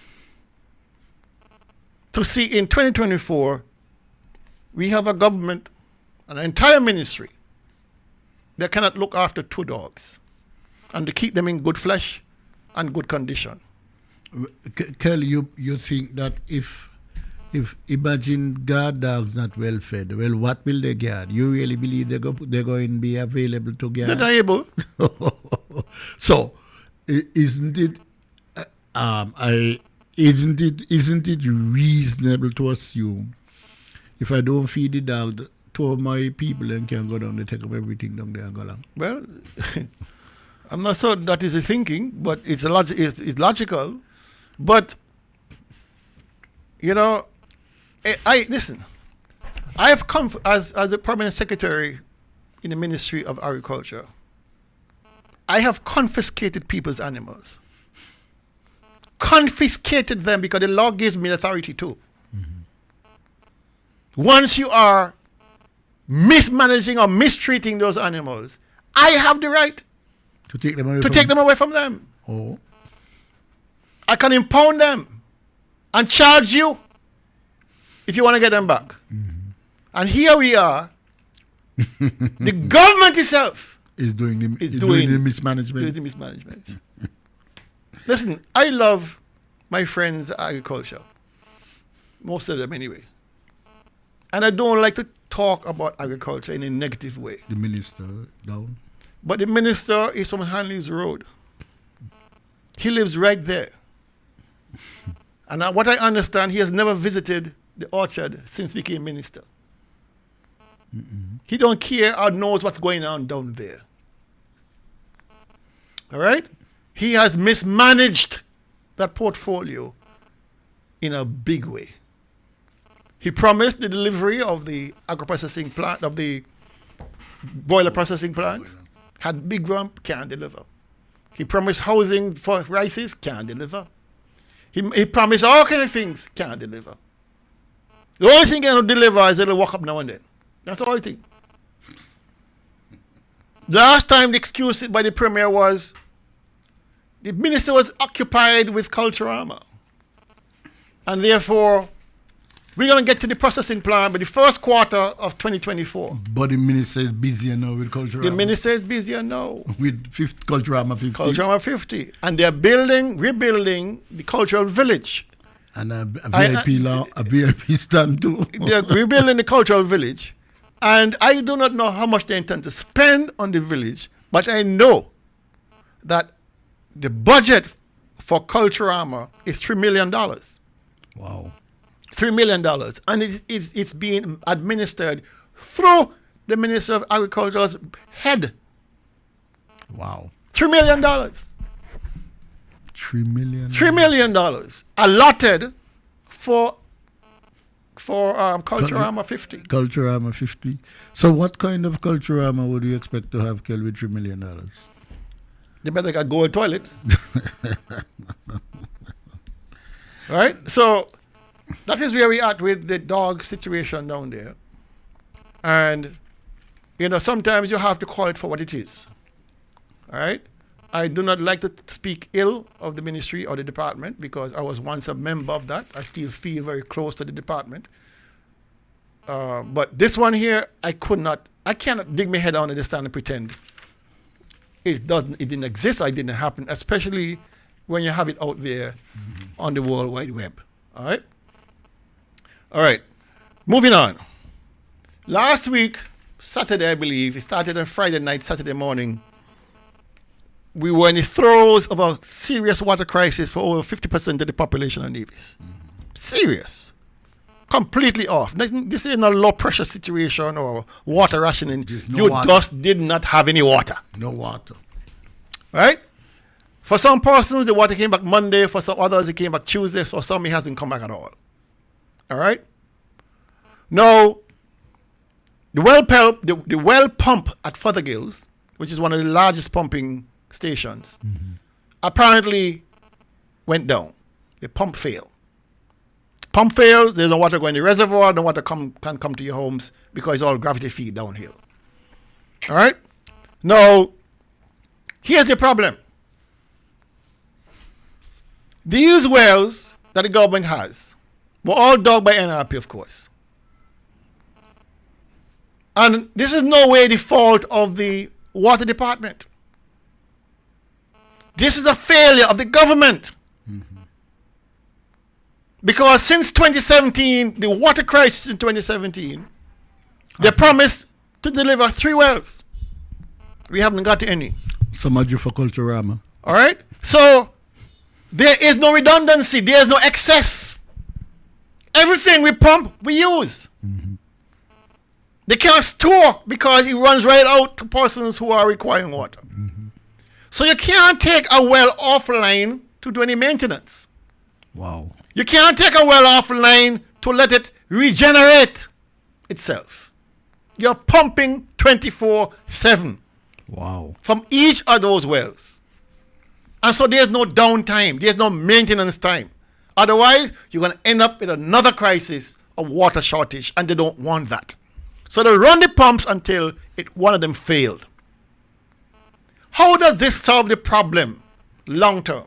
Without additional wells, which the government said they're trying to get done, there is going to be a constant water rationing, water blackout here on Nevis. There were trucks, I understand, going through Cherry Gardens and associated areas, delivering water. The last time I saw a truck delivering water, I was a small boy living in Prince William Street wearing short pants. Trucks used to come around. And whatever bad pan or bucket you had, you come out with it and they fill it for you. We are back. We are back to the 60s. Yeah, you know, Kel, a gentleman told me the water came around. But he said the water was so brown and so dark that the water they were told is only to flush your toilets. Uh-huh. So they couldn't bathe with it. They couldn't do anything. Of course, you can't drink it either. But you know, Kel, I am from Cox, and I keep saying all the time, my own fundamental position is if the government can't provide water, go home. Because we have, and this happens to all the rural communities. And here you are mentioning Charlestown, which in the past would have had water a little more regularly than the other communities. We have struggled to provide water. The Nevis Reformation Party government of the 1980-92 made sure they developed wells, they run pipes. When we got back to government, and here's the problem, Kel. When we got to government in 2006, the same problem you just outlined happened. We were producing 1 million gallons of water per day, and we were using the same million gallons of water. So the whatever you get in goes out right away. Then we decided that there were three problems. One, a number of the reservoirs was silted up to about 50%. They needed cleaning. And two, we had to dig new wells because obviously you have a development. It's 376 houses we built during the time. You had to provide water for these people and all the other developments which took place. So clearly, we addressed the problem, adding more water. So when we left, there was an additional 1 million gallons of water available, separate from the additional amount. Once those wells came online, yeah, I can't recall a day I was without water. That's what I'm saying. I can't recall a day where there was the water department was putting out memorandum to say that no water gonna be on or this and that happened. And there was no explanation. It was just saying that they were able to provide water. Listen, man, if you can't provide water 24/7, leave the government. That is my position. I saw a vehicle come up in Bath by the dam in Bath. The same dam they didn't want to connect. I saw a vehicle come there, a pickup truck, with buckets and buckets and drums filling up water from the same dam that they didn't want. So those containers were given by people to fill for people. Right. But what I'm saying, Kel, when we left, we had this thing done. We had dug new wells. We had produced new water. We had built some of those black reservoirs, which allow, if you want to increase the capacity, just take off the top and add more and so on. So what is it that has gone so wrong? Is incompetence at the heart of this. And also, the government has already concluded, I believe, Kel, that, anything I do, I'm going to get through. I don't need to worry about Nevis people. Whatever I do, they're not going to make any noise. There are people, apart from the people in the NRP who are going to have these programs, we're going to get through. And the public need to say, hey, no. I mean, Kel, when I realized that Saturday, Sunday, there was no water. I mean, I have a system connected, so, but I had to go get this water. And I'm saying to myself, people are calling me and saying, bring 2 buckets for me because there's nothing in the house. I mean, how could we be in 2024 and experiencing water shortage of the 60s and 70s? When you're floating on water here. I mean, you have made the point that Nevis there's not even any need for what you call it. Desalination. There's no need for it. It's a waste of time. because we have enough fresh water. Listen, we can export water. We have that much water. You serious? I'm telling you. Okay. I remember the information from, is it Earth Water Global or BEAD, showing that we have the potential to sustain the development over the years. I can make you a promise. All right? I can make a prediction that any wells dug on Nevis going forward will be done by BEAD. Who else will not dig them? That's a promise. That's a prediction I'm making to you. At any wells dug on Nevis going forward will be done by BEAD. Never mind, you hear the people talking and banging him out about drilling companies from St. Martin and Jamaica and wherever else. What he's not saying, the location of those potential sites is proprietary. Oh, okay. The location is proprietary information. So you can't tell a man from Jamaica, listen, go up by Braziers and dig. That's proprietary. Right. So they'll have to pay BEAD for the information. Or whoever it is, BRAC or whoever it is, own the information. And it doesn't own the information, you know. No, of course not. That information is developed by the companies. Okay. All right. So Kel, you just make a point there which is crazy and scary. There is no problem sensing and problem solving approach with the pumps to maintain the pumps so that so you run them straight till they run out. Listen, the pumps. Oh Jesus! To take up and those guys who had to do that work, I mean, I applaud them. They reach back in time. I'm telling you, they work. I wasn't expecting the water to come back for a week. They did a marvelous job. But it's a matter of routine that they should be doing this work. Preventive maintenance. You pull the wells, you pull the pumps out, make sure the groundings are good, make sure they're cleared, make sure all the sieves are cleared. And then you're back in business. You take one offline, you put one online. But we don't have the one to put online. We don't have it online. We don't have the capacity. And so you have to keep pumping and pumping and pumping. So people, the next vote in Nevis is about water security. The next vote is about water security. You can't have a government being unable to provide water for days and show up to tell you to vote for them. How foolish is that? Well, the Premier said he got a assistant, so deal with that. Anyway, moving on. Well, last thing for the day. We spoke a little bit last week about CBI. And we told the difficulties that the Prime Minister said that we will encounter going forward. And that very week that I gave the presentation, last week, Thursday, by the following day, I believe, I saw a press release saying that there was a memorandum of agreement signed on March 22nd. Between providers of the CBI, 4 countries of the OECS signed an memorandum of agreement that seeks to tell the world outside that this is sustainable, it is safe, it is something that we're going to agree on to move forward with, and therefore our friends in the EU, our friends in America, our friends in England will say, oh, well done, good and blessed soldiers. You know, thank you for putting mechanism in place to protect us from you and you from us. All right?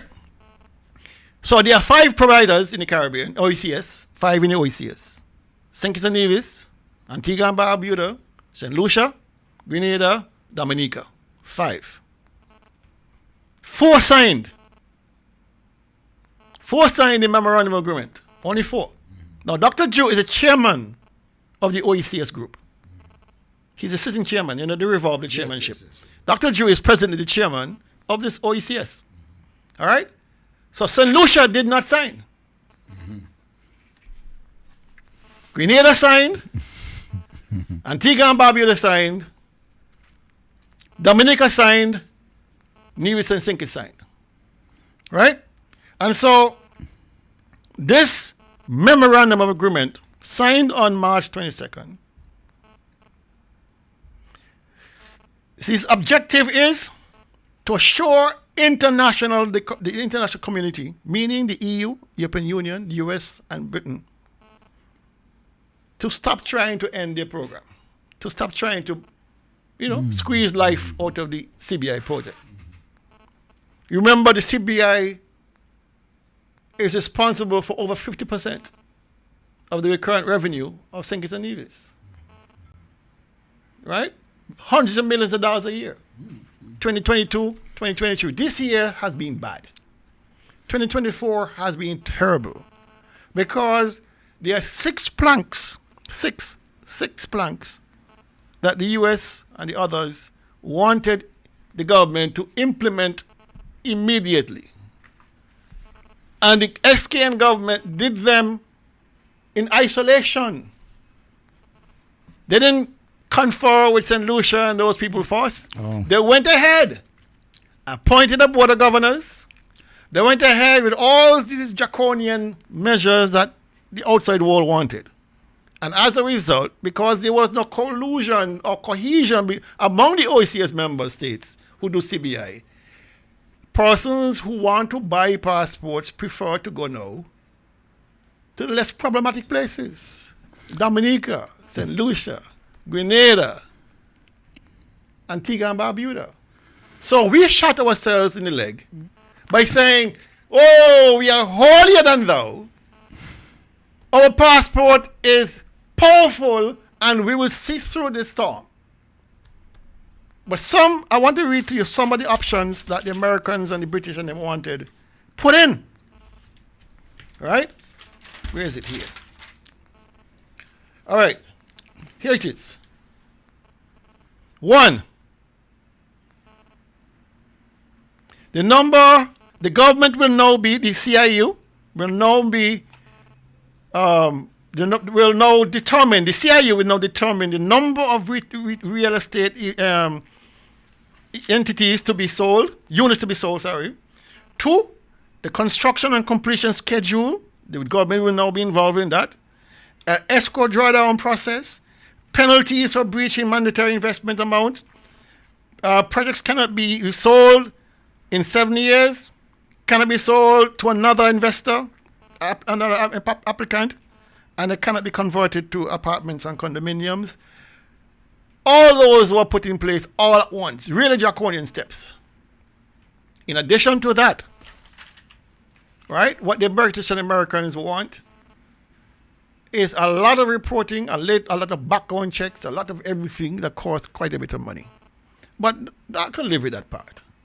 The problem that we have is that so much of our income is derived from CBI.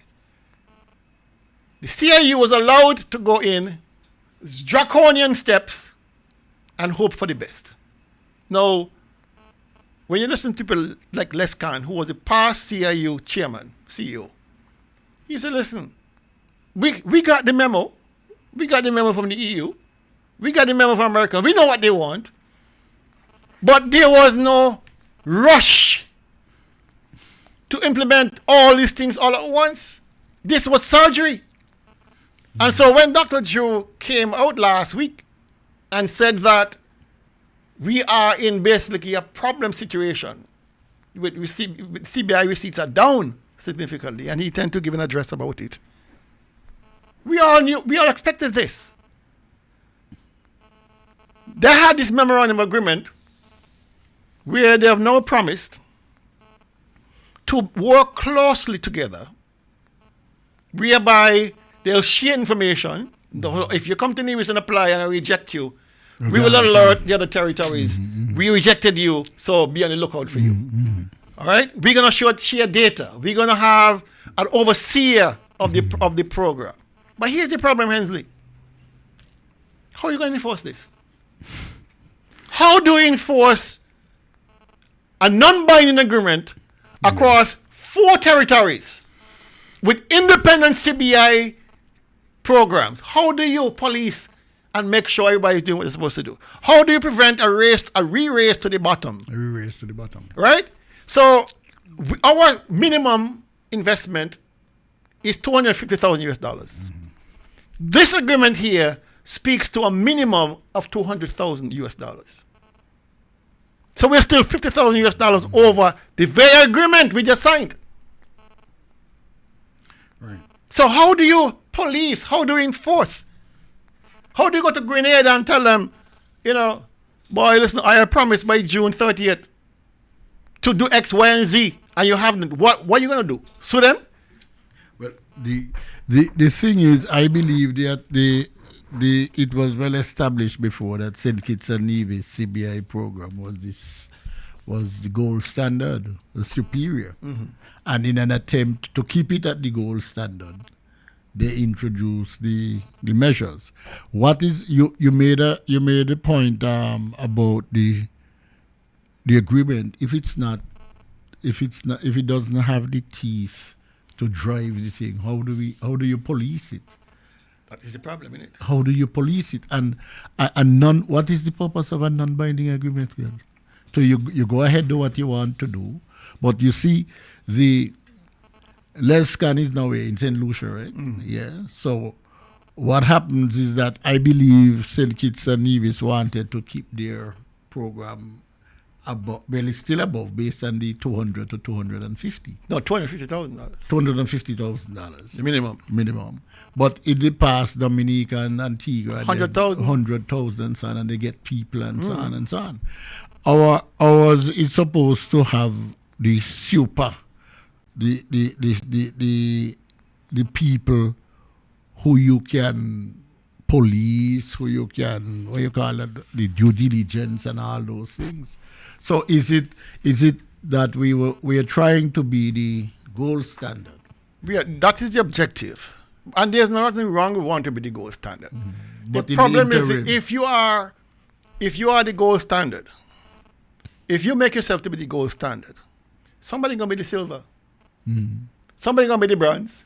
And guess what? If you are an investor outside there, and you can get the same passport for half the price, and you don't need to go to Europe, and you don't need to go to America necessarily, what are you going to do?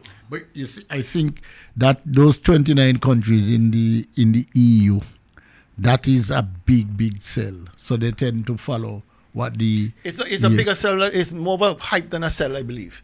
Because in I think it was one or two, the European Union blocked them. And people just still selling passports left, right, and center. This European Union blocked? The EU, the block, the EU block, basically put a kibosh on the Vanuatu CBI. But they have not slowed. Because people got places to go, But the problem is, do we have enough money to sustain the economy while we wait? We don't. While we wait for the big thing to kick in. Let me tell you something, and that is the problem, Hensley. You're hit exactly on the head. Yeah. We have gone ahead thinking that the other territories, having read the memo and they understand the gravitas of the situation, that they will also follow suit quickly, and keep their CBI costs at $250,000 to $150,000. People are still at $150,000, and they have until June, according to this agreement, to change and to share information and all the other things that they want to do. But it comes back again.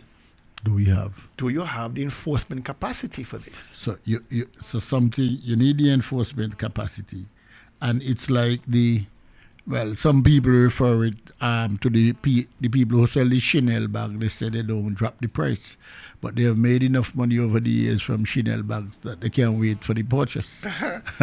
But can we, based on the level, you realize, Kel, how many what you call them, a set of these social programs which are fed by money from the CBI. So these things need to be continually. I want to read to you a few of the agreements, a few of the principles of the agreement. 1, assign or establish a regional competent authority to set standards in accordance with international requirements and best practices and to regulate the CBI. Establish common standards to manage the communications and promotion of the CBI. Establish common standards to manage the I read that already. Establish common standards for the regulation of agents operating in the Why is this thing showing me this? Okay. Establish common standards for the regulation agents operating the CBI. Facilitate joint training programs and capacity building initiatives for the respective officials and agencies involved. So basically a wish list of points to consider. It's all meant to ameliorate the fears and suspicions of the European Union and the British and Americans. And I also have to say to Gail, it seems to me, well, and I think it should be obvious that the EU led, and when Britain and India, we used to sell our sugar and bananas to them. We come up with something now that we can make a little money. And the EU and others, man, they don't need to be tightening the screws on us like this, because we are seeking to find a way to diversify our economy. And then listen, you could stop there with that. No, I mean, I understand the overarching country. If you cannot control somebody financially, you do not have control over them. Exactly. And so CBI gives us a level of independence that few can appreciate. Yes. Listen, if you can write your own check, so it's a problem to you the can EU. chart your own course. So that is a problem of to course. the EU. But that's what I'm saying, that the moment... They love to have you on the foot. Of course. And what we have to do in these countries is not to get into whether it was under Harris or it was under Douglas or under Drew. Exactly. What we need to do is to see this as an attempt to keep poor black people poor.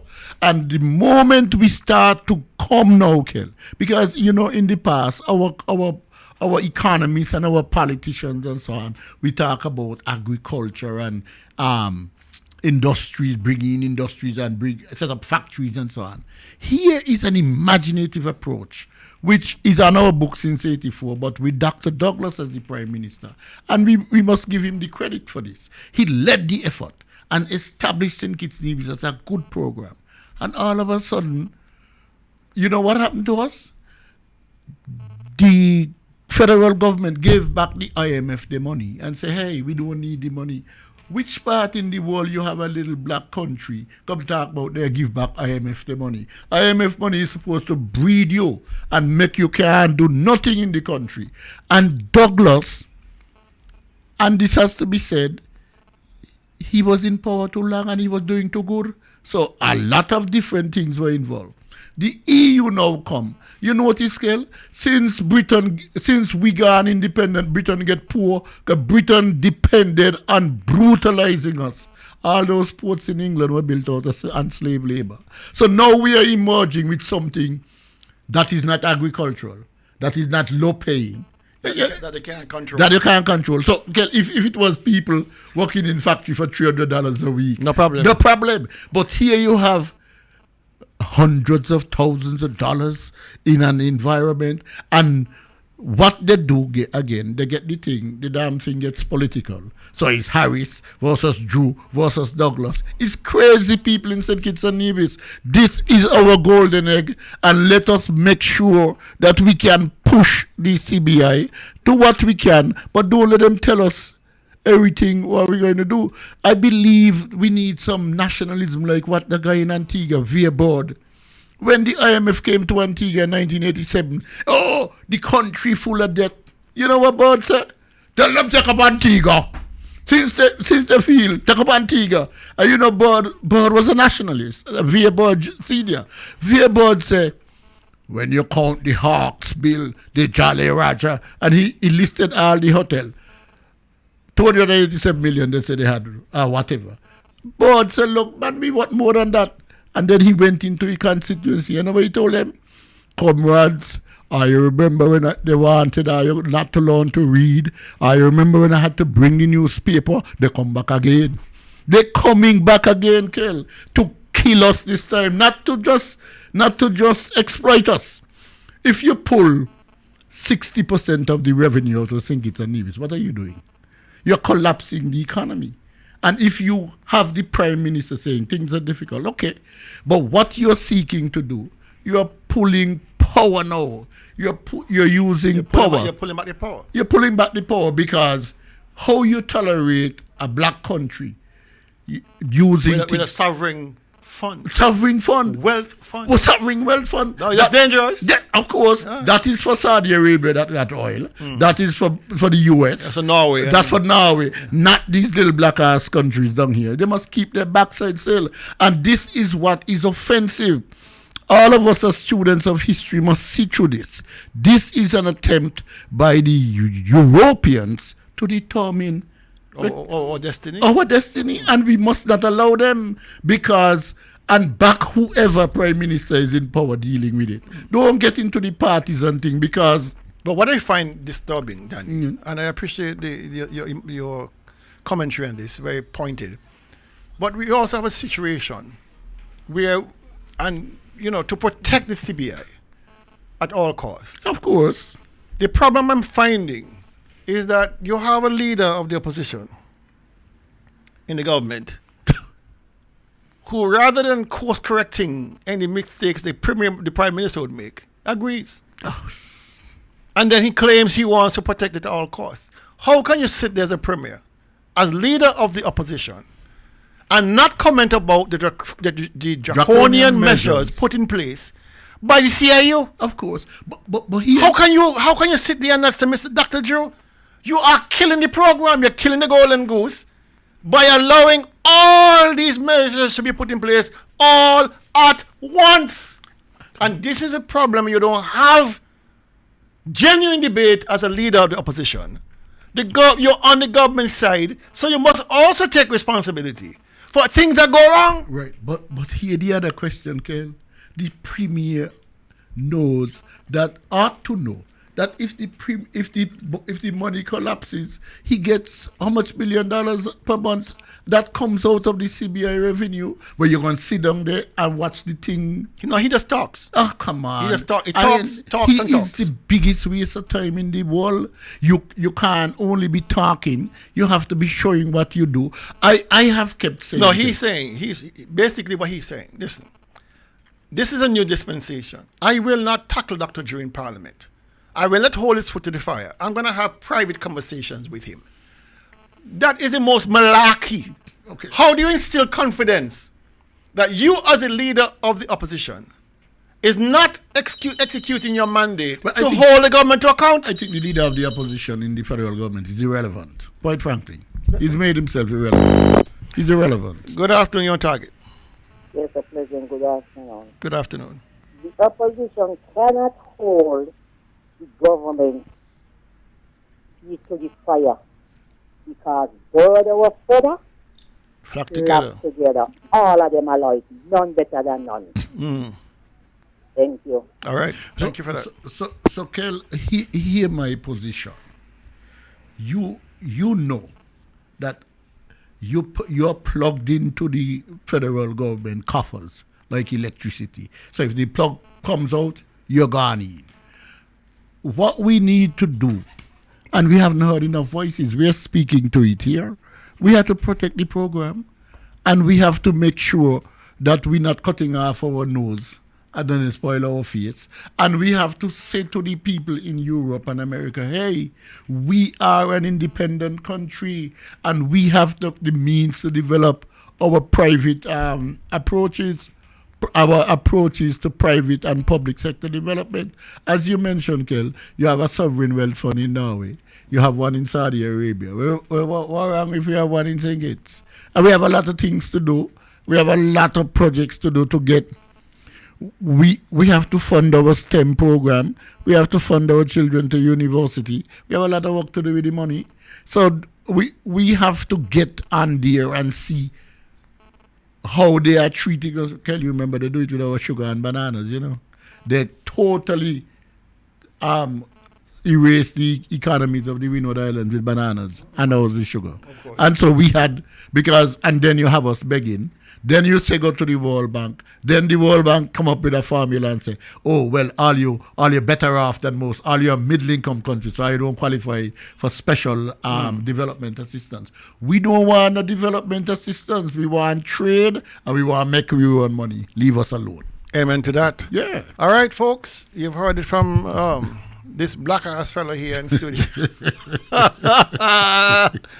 Mother! No, I mean, it becomes a question of race after a while. Ken. It is a question of race. Come on. If Australia was doing this, you think they would interfere with Australia? Of course not. New Zealand? Of course not. Singapore? Of course not. Is it the case that all the other countries were doing projects, do everything right? But let me tell you something. Yeah. Britain has one of the most lucrative CBI projects ever. And the US is the leading one. Okay, good. But that So, must not, That tells you, that is not to touch us. We must not get into that. unless you have strong leadership here, we'll always be scared to death. We will always be scared to death. But you know what we must do? The leaders must carry the people with us. When we go into bargain, carry the people with us. With them. Good afternoon, on target. Good afternoon, this Daily and Hensley. Good afternoon. Good afternoon. This is the arguments we want to hear in the parliament. Bring an opposition. You should have never you talk about it. We have no opposition. All right. The guys are ways. But this is one for Easter for them to think over. And go down in it, Daily. Go down in it. Because this Prime Minister we have, the boy is a green bread food. Jump off the tree. He's a green bread food. And they're not giving the public the information. That's why they got to take the tackle with. Have a good weekend. Thank you, sir. Right. So, Kel, I end by saying, I remember in Jamaica in 89 when Siaga lost the government, Carl Stone said Siaga was negotiating with the IMF and the World Bank, and he left the Jamaican people behind. You know, by the way, the CARICOM free movement starts today, the 30th. Well, here one point I have, and it's Just remind you people, yeah. today is March 30th. And remember we spoke that the agreement goes into effect, unless we haven't heard anything different, that the free movement starts in effect from today, the 30th day of March. Or is it 31st, tomorrow, 31st? Whenever day, between today and tomorrow. So come Tuesday after the holiday, we're open for business. Because I have not heard any change in the government position regarding free movement. So you expect to see people from Choiseul in St. Lucia Well, up Craddock Road? You expect to see people from Babono in St. Lucia down Sheridan? You don't expect know. to see people from Kaliakwe I in St. Vincent? No, what? Come on. I don't know what to expect. I'm just reminding people Yes. that come the 31st day of March, the agreement for free movement, unrestricted free movement, is in effect. And I simply say the white people in Europe, 300 million of them, 29 countries have decided to get together and form the EU 27 years ago. Britain drop out, and it has gone poorer since it dropped out. I only ask the question, I wonder how is it the white people in Europe can come together but not the black one in the Caribbean? Because we have been pulled apart. All right. We all know about geopolitics. Americans and the British, they all have their own interests. And so they picked one against the next. Yes. We All must right, stop one it. is favored over the others. And so you end up with this acrimony between states. And that's why, you go to all these CARICOM meetings, all the OCS meetings, you still come back to the politics being local. Insularity. Right? So, you're not surprising. No. All right? Okay, have a good Easter, everybody. And I am going on Monday over by Dr. Janice Daniel Hodge to eat 2 fish, maybe, and drink a few Guinness. You're prepping up. Yeah. I mean, it's the season. It's a season. It's yesterday you have to deal with the death and burial, and tomorrow you're going to deal with the resurrection. I thought you were going to say the erection. No, well, I am not saying that. I tell you, those things are not for public consumption. Well, folks, you heard Danny say he's dealing with the resurrection and not the erection. So he's drinking Guinness. I don't understand that. Anyway, my good people, have a wonderful Easter.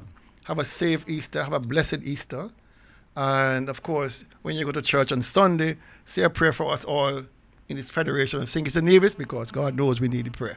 All right? See you next Saturday, same time, same station. God bless. Oh, we got a late call coming in here. Let's see who this is. Good afternoon. You're on target. Okay. All right. We're done. See you next week.